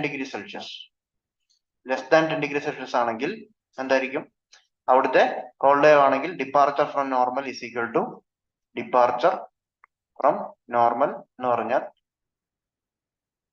1 degree കുറവായിരിക്കും. -4 to -5 degree Celsius മതി. മറ്റേതാണെങ്കിൽ -5 to -6 ആയിരുന്നു. സംഭവം മനസ്സിലായില്ലേ? ഇപ്പൊ 10 degree Celsius ആണ് ഇപ്പൊ ഇവിടുത്തെ temperature എങ്കിൽ 10 degree Celsius -5 -6 പറഞ്ഞു കഴിഞ്ഞാൽ എത്ര? 4 ഡിഗ്രിയോ 3 ഡിഗ്രിയോ, സോറി 4 ഡിഗ്രിയോ 5 ഡിഗ്രിയോ, അതാണെങ്കിൽ കോൾഡ് വേവ് ആയി. ഇനി 10 കുറവാണ് ഇവിടുത്തെ നോർമൽ ടെമ്പറേച്ചർ എങ്കിൽ, ഇവിടുത്തെ നോർമൽ ടെമ്പറേച്ചർ തന്നെ 7 ആണെങ്കിൽ -4 -5 പറഞ്ഞാൽ മതി. അതായത് 7 - 4 എത്ര? 3 ആയാലും 2 ആയാലും എന്തായിരിക്കും cold wave situation.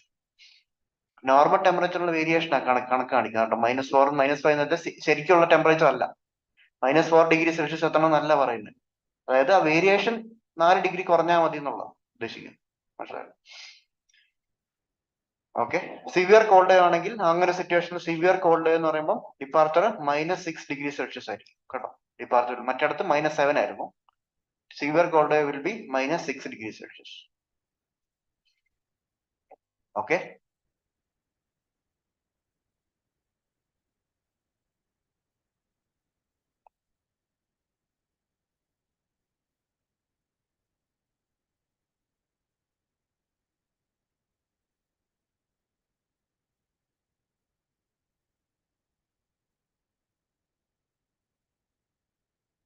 okay, cold wave mitigation measures for people according to NDMA. Cold wave mitigation measures for people. Cold wave mitigation measures for people according to NDMA. NDMA പ്രകാരം ആളുകൾ ചെയ്യേണ്ട കാര്യങ്ങളൊന്ന്, stay indoor as much as possible. Stay indoor as much as possible. Eat healthy and nutritious food. Healthy and nutritious food.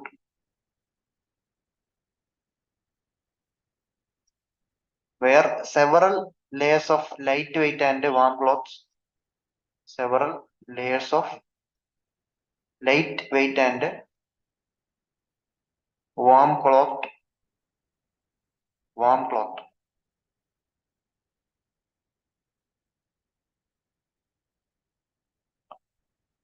Maintain proper ventilation using kerosene. Maintain proper ventilation using kerosene heater.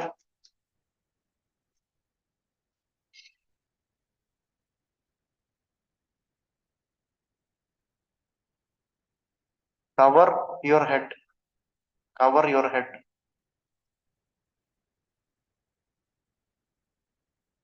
as most body heat is lost through the top of the head. Cover your head as most body heat is lost through the top of your head.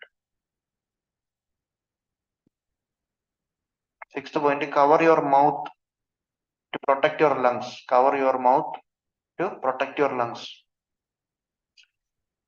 Seventh, avoid overwork. Avoid overwork.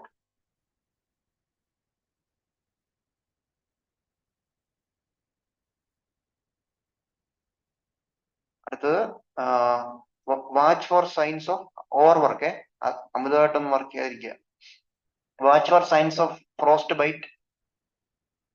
Signs of frost byte.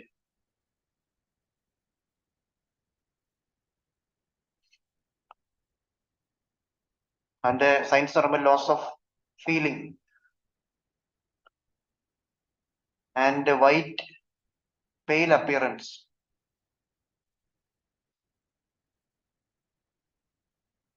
On fingers. വിരലിലൊക്കെ വെളുത്ത് പെയിലായിട്ടൊരു നിറത്തിലേക്ക് മാറും. Earlobe, tip of the nose,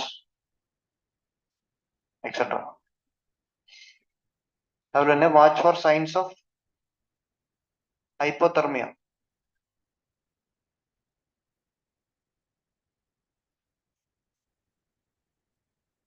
ഭയങ്കര shivering ആയിരിക്കും. Uncontrolled shivering.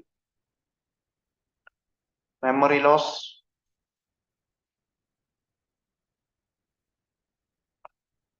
സ്ലർഡ് speech, സംസാരിക്കാൻ പറ്റാത്ത അവസ്ഥ, ഡ്രൗസിനെസ്,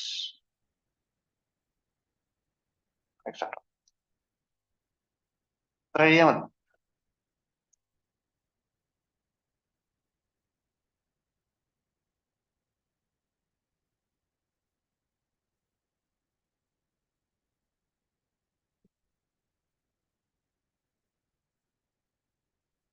പിന്നെ ഫുഡൊക്കെ സ്റ്റോക്ക് ചെയ്യാന്നൊരു മെഷർ ഉണ്ട്, എഴുതിക്കോളൂ. സ്റ്റോക്കിംഗ്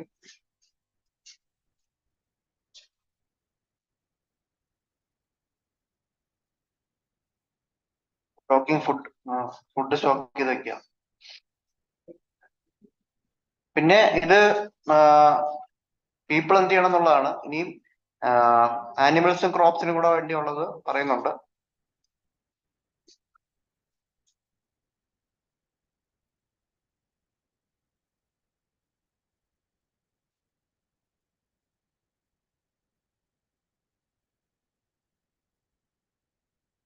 എക്സ്പോഷർ കുറയ്ക്കുക. Avoid exposure of animals to extreme cold. Avoid exposure of animals to extreme cold. Livestock must be fed adequately. എപ്പോഴും ഫുഡ് കൊടുത്തോണ്ടിരിക്കണം. Livestock must be fed adequately.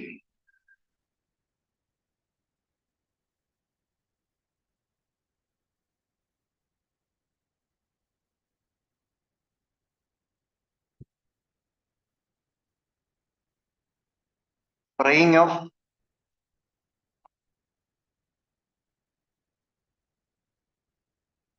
vulnerable crops with water.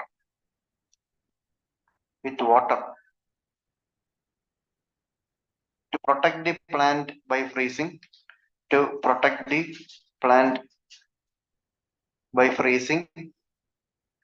And to prevent absorption from surrounding air.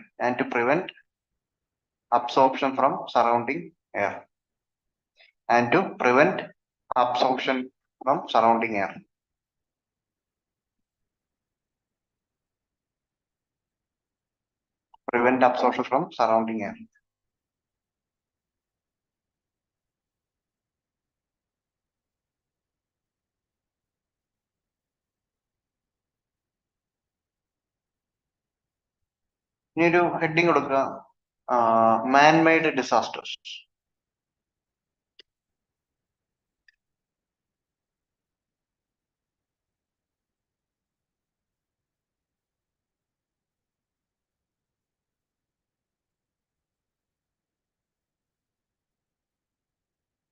Man-made disaster ഒരെണ്ണം ആദ്യം നമുക്ക് rail ആക്സിഡന്റിൽ തുടങ്ങാം. Rail accident, train അപകടങ്ങൾ, man-made disaster കാറ്റഗറിക്കകത്ത് പറയാൻ പറ്റും. Man-made disasters. ഓക്കെ, ഇതിനകത്തില് ഒരു ലിസ്റ്റ് എഴുതിക്കോ. ഏറ്റവും waste train accidents in India. അത് കാരണമുള്ള ഡെത്ത് 1981 ബീഹാർ 750+ ഡെത്തുകൾ ഉണ്ടായി.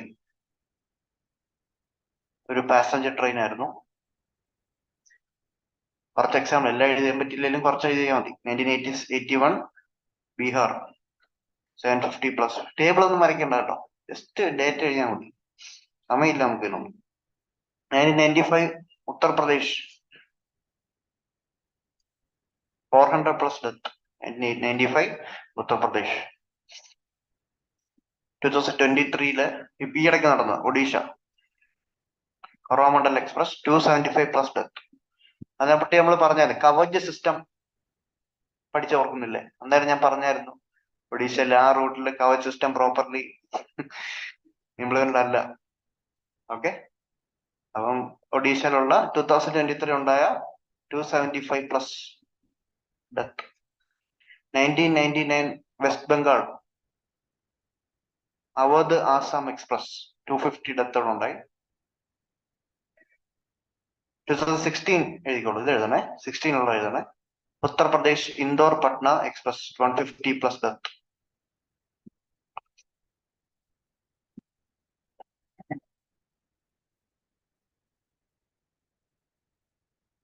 (2002) 5 എക്സാമ്പിൾ എഴുതിയാൽ മതി. Bihar Howrah Rajdhani express 140.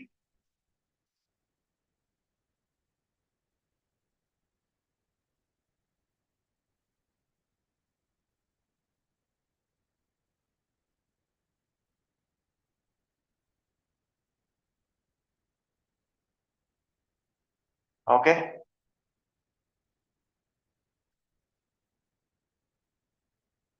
Reasons, main ആയിട്ടുള്ള ട്രെയിൻ ആക്സിഡന്റ് നടക്കുന്നതിന്റെ റീസൺസ്. ഏറ്റവും മെയിൻ റീസൺ ഡീറെയിൽമെന്റ്. എക്സാമ്പിൾ എഴുതിയാൽ മതി. ഡീറെയിൽമെന്റ് പറഞ്ഞിട്ട് ലാപ്സസ് ഇൻ, അത് കാരണം എന്തുകൊണ്ടാണ് ഡീറെയിൽമെന്റ് ഉണ്ടാകുന്ന വെച്ചാല് safety protocol lapses in poor track maintenance, failure to identify and rectify track defect ഉണ്ടെങ്കിൽ അത് കണ്ടുപിടിക്കാൻ പറ്റാത്തൊരവസ്ഥ. ഇതൊക്കെ കാരണം, അല്ലെങ്കിൽ കണ്ടുപിടിക്കാൻ പറ്റിയില്ല, അത് കാരണം ഡീറെയിൽമെന്റ്, ട്രെയിൻ പാളം തെറ്റാൻ ചാൻസ് ഉണ്ട്, ഉണ്ടാവാൻ ചാൻസ് ഉണ്ട്. Okay, lapses in safety protocol maintenance and failure to identify and rectify track defect. Puri Haridwar Utkal express accident 2017. 23 പേര് മരിച്ചൊരു ഇൻസിഡന്റ് ഉണ്ടായി. മെയിൻലി ട്രാക്ക് മെയിൻ്റെനൻസ് പ്രോപ്പർ അല്ലായിരുന്നു, അതുകൊണ്ടാണ് ഉണ്ടായത്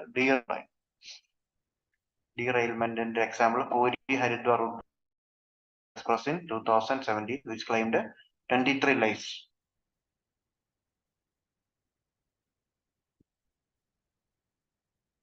ഓക്കെ, മറ്റൊരു റീസൺ ആയിട്ട് പറയുന്നത് കൊളീഷൻ, ട്രെയിൻ തമ്മിൽ കൂട്ടിയിടിക്കുന്ന ഒരു അവസ്ഥ. അതിന്റെ മെയിൻ കാരണം എന്ന് പറഞ്ഞാൽ സിഗ്നലിംഗ് എറർ, സിഗ്നൽ കാണിക്കാൻ നേരത്തുണ്ടാകുന്ന എറർ. നമ്മളേക്ക് വരാൻ പച്ച കാണിച്ചു വിടും.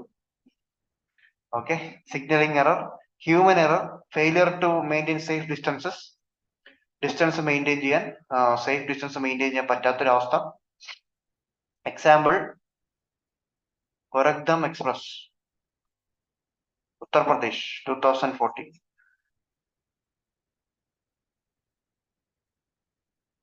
ഒരു ഗുഡ്സ് ഗോരഖ്ധം എക്സ്പ്രസും ഒരു ഗുഡ്സ് ട്രെയിനും കൂടെ കൂട്ടിയിടിച്ചായിരുന്നു 2014.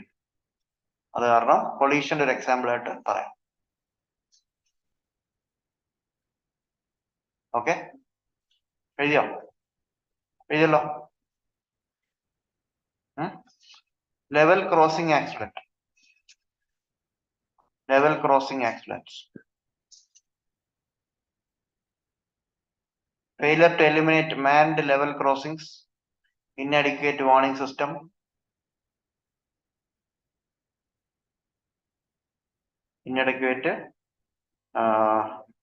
warning system, negligence in safety procedure ഒക്കെ അനുസരിക്കുന്നുണ്ടോ negligence. For example 2011 38 people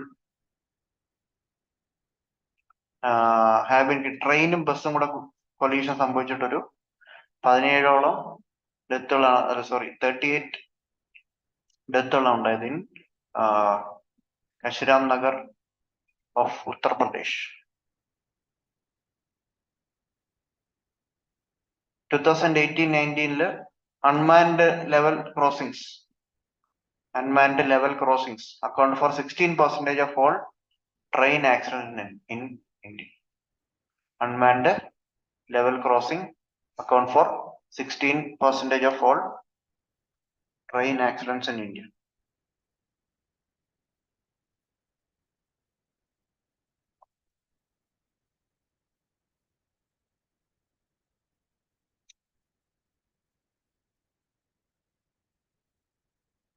Signal failure, മറ്റൊരു reason signal failure. അതിന്റെ എന്തുണ്ടാ സിഗ്നൽ ഫെയിലിയർ? ഒന്നെങ്കിൽ മെയിൻ്റെനൻസ് പ്രോപ്പർ അല്ലായിരിക്കും, സിഗ്നൽ സിസ്റ്റം പ്രോപ്പർലി മെയിൻറ്റെയിൻ ചെയ്യാൻ ചാൻസ് ഉണ്ടാവില്ല, എക്യുപ്മെന്റ്സ് ഫോൾട്ടി ആയിരിക്കാം, ഫോൾട്ടി എക്യുപ്മെന്റ്, അതുപോലെ ഹ്യൂമൻ എറർ ഇങ്ങനെയൊക്കെ വരുമ്പോൾ എന്ത് സംഭവിക്കും? സിഗ്നൽ ഫെയിലിയർ ഉണ്ടാവാം.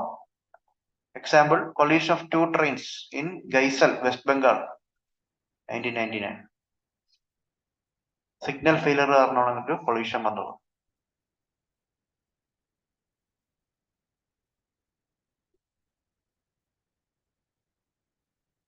Signal failure. മറ്റു point overcrowding and over speeding.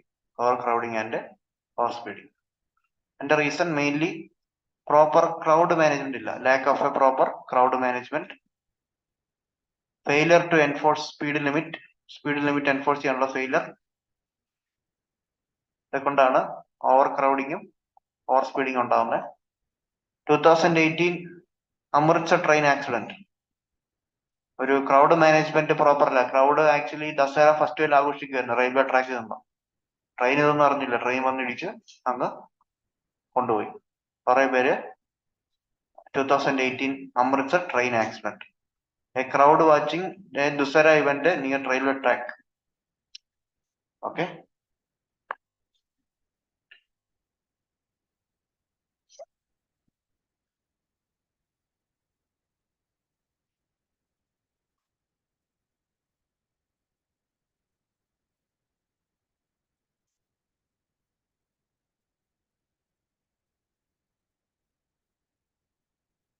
മറ്റൊരു point infrastructure deficit. 19th 20th century പണ്ട് തൊട്ടുള്ള ഇൻഫ്രാസ്ട്രക്ചർ ആണ്. മോഡേൺ സ്റ്റാൻഡേർഡ്സ് ഒന്നും കീപ്പ് ചെയ്യുന്നില്ല.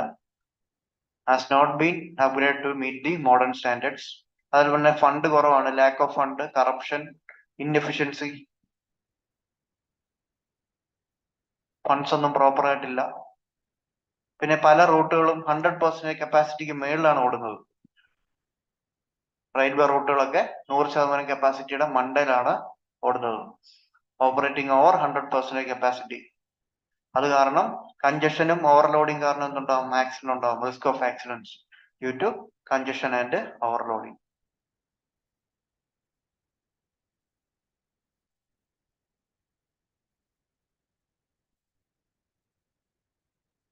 ഓക്കെ, ഇത് എഴുതിയ ഹ്യൂമൻ എററിനകത്ത് മെയിൻലി ലാക്ക് ഓഫ് അഡക്വേറ്റ് ട്രെയിനിങ്ങും കമ്മ്യൂണിക്കേഷൻ സ്കില്ലും പറയാം. റെയിൽവേ സ്റ്റാഫിനൊന്നും പ്രോപ്പർ ട്രെയിനിങ്ങും കമ്മ്യൂണിക്കേഷൻ സ്കിൽസും ഒന്നും കുറവായതുകൊണ്ട് തന്നെ എന്തുണ്ടാവും? അങ്ങനെ ഹ്യൂമൻ എററുകളൊക്കെ ഉണ്ടാവാൻ ചാൻസ് ഉണ്ട്.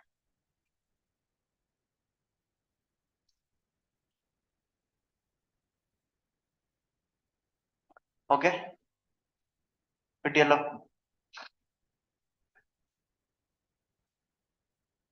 പിന്നെ ലോക്കോ പൈലറ്റിന്റെ ആക്സിഡന്റ്, അത് പറഞ്ഞതിന് കുഴപ്പമില്ല, ഹ്യൂമൻ എറർ പറഞ്ഞാൽ മതി. ഓക്കെ, ഇത് വേണമെങ്കിൽ എഴുതിയാൽ മതി. എന്തൊക്കെ കൊണ്ടാണ് ആക്സിഡന്റ് കൂടുതൽ ഉണ്ടാകുന്നത് എന്നുള്ളത് നിർബന്ധമില്ല, എഴുതാനായി.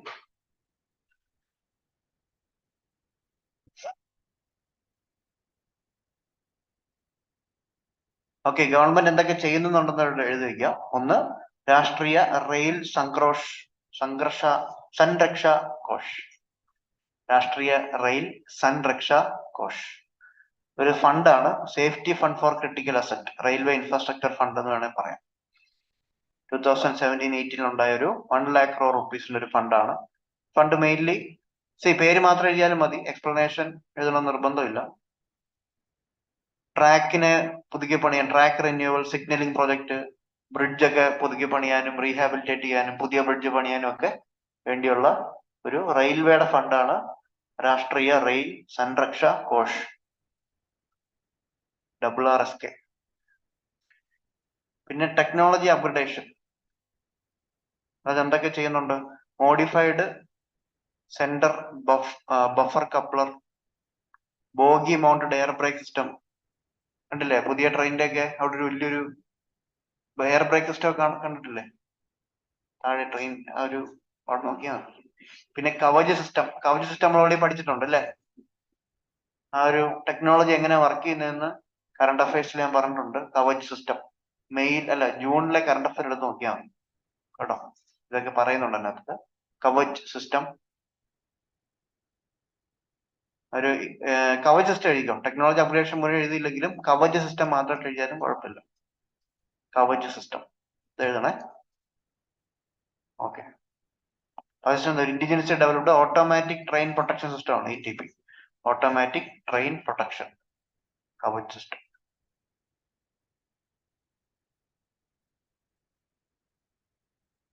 പിന്നെ LHB design coach, based on German technology, better fire retardation ഒക്കെ ഉണ്ടാവും LHB കോച്ചസിന്, ഹയർ സ്പീഡ് പൊട്ടൻഷ്യൽ. കൺവെൻഷണൽ കോച്ചസിനേക്കാളും കുറച്ചും കൂടെ ഡിസൈൻ കുറച്ചുകൂടെ ബെറ്റർ ആണ് LHB ഡിസൈൻ. പേര് പോയിന്റ് എഴുതിയാൽ മതി, എക്സ്പ്ലനേഷൻ എഴുതിയാലും കുഴപ്പമില്ല. GPS based fog pass devices, foggy കണ്ടീഷനിലൊക്കെ ലോക്കോ പൈലറ്റ് ട്രെയിൻ ഓടിച്ചു പോകാനൊക്കെ അവർക്ക് കുറച്ചുകൂടെ എളുപ്പമായിരിക്കും. മനസ്സിലായില്ലേ? കുറച്ചുകൂടെ വിസിബിലിറ്റി ഒക്കെ കൂട്ടുന്ന രീതിയിലുള്ള കാര്യമാണ്. ഒരു GPS based hand held device ആണ് GPS based fog pass device എന്ന് പറയുന്നത്.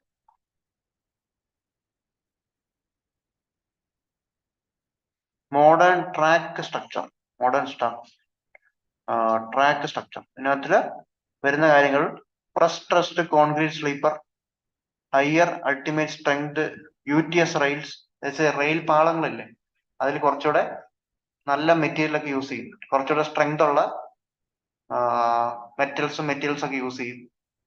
അതുകൊണ്ട് തന്നെ ഡീറെയിൽമെന്റ് അത്ര എളുപ്പം നടക്കില്ല, പാളം തെറ്റാനുള്ള ചാൻസ് കുറവായിരിക്കും. എല്ലാം ഒന്നും എഴുതണ്ട, ഒന്നോ രണ്ടെണ്ണം എഴുതിയാൽ മതി. ഇതിന്റെ UTS റെയിൽസ് എന്ന് എഴുതിയാൽ മതി. UTS rails.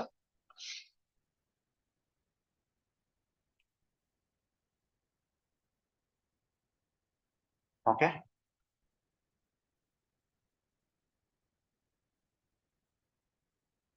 Project mission rafter, Indian റെയിൽവേയുടെ പ്രൊജക്റ്റ് ആണ്.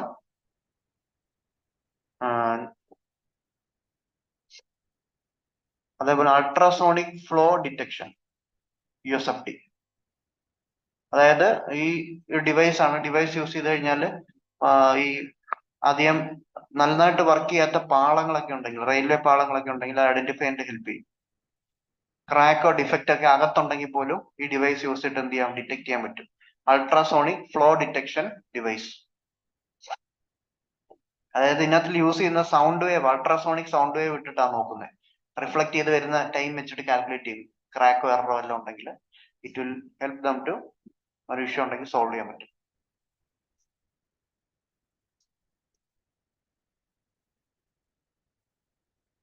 ഇന്റർലോക്കിംഗ് സിസ്റ്റം, മെക്കാനൈസേഷൻ എഴുതിയില്ലെങ്കിലും കുഴപ്പമില്ല, ഇതെല്ലാം മെക്കാനൈസേഷൻ തന്നെയാണ്. ഇന്റർലോക്കിംഗ് സിസ്റ്റം എഴുതിക്കോളൂ, ഇന്റർലോക്കിംഗ് സിസ്റ്റം എഴുതുക. അതേപോലെ തന്നെ elimination of അൺമാൻ UMLCs, elimination of ഗവൺമെന്റിന്റെ സ്ട്രാറ്റജിയാണ് എലിമിനേഷൻ ഓഫ് അൺമാൻഡ് ലെവൽ ക്രോസിംഗ്സ്.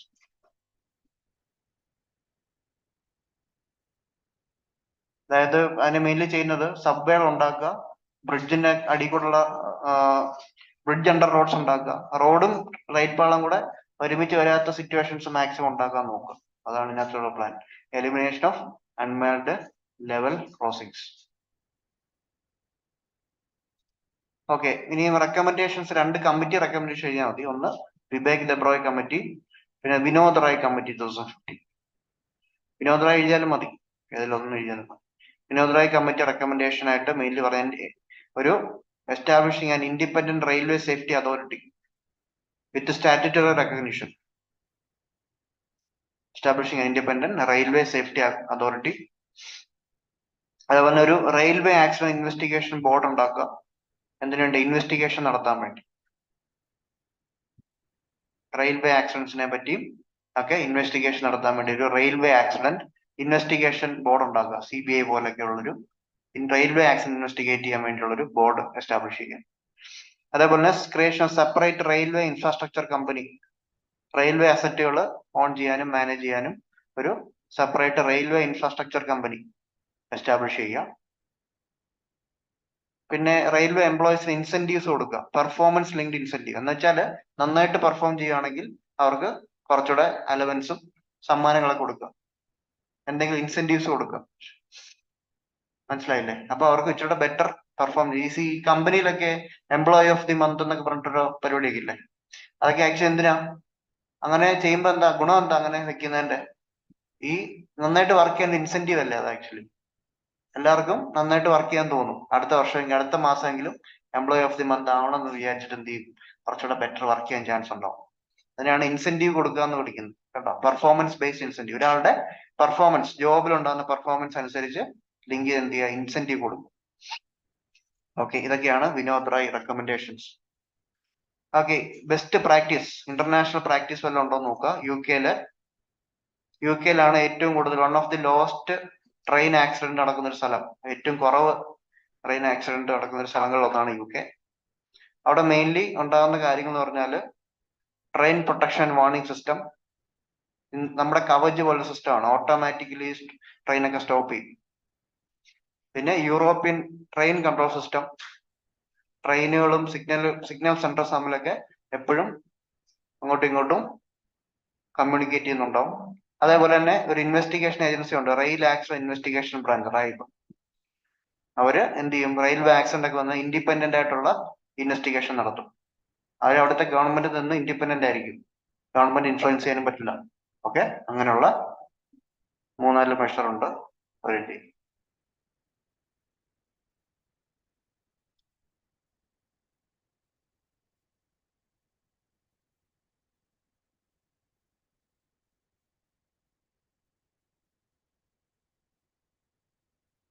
ഇനി നമുക്ക് കുറച്ചുകൂടെ ടോപ്പിക്സേ ഉള്ളൂ. മാസ് ഗാദറിങ്സ് ഉണ്ട്.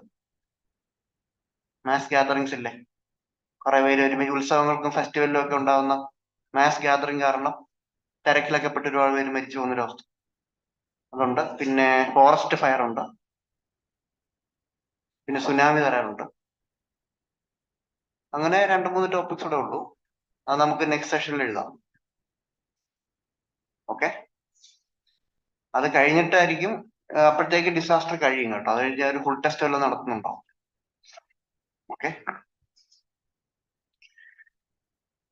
Okay, thank you.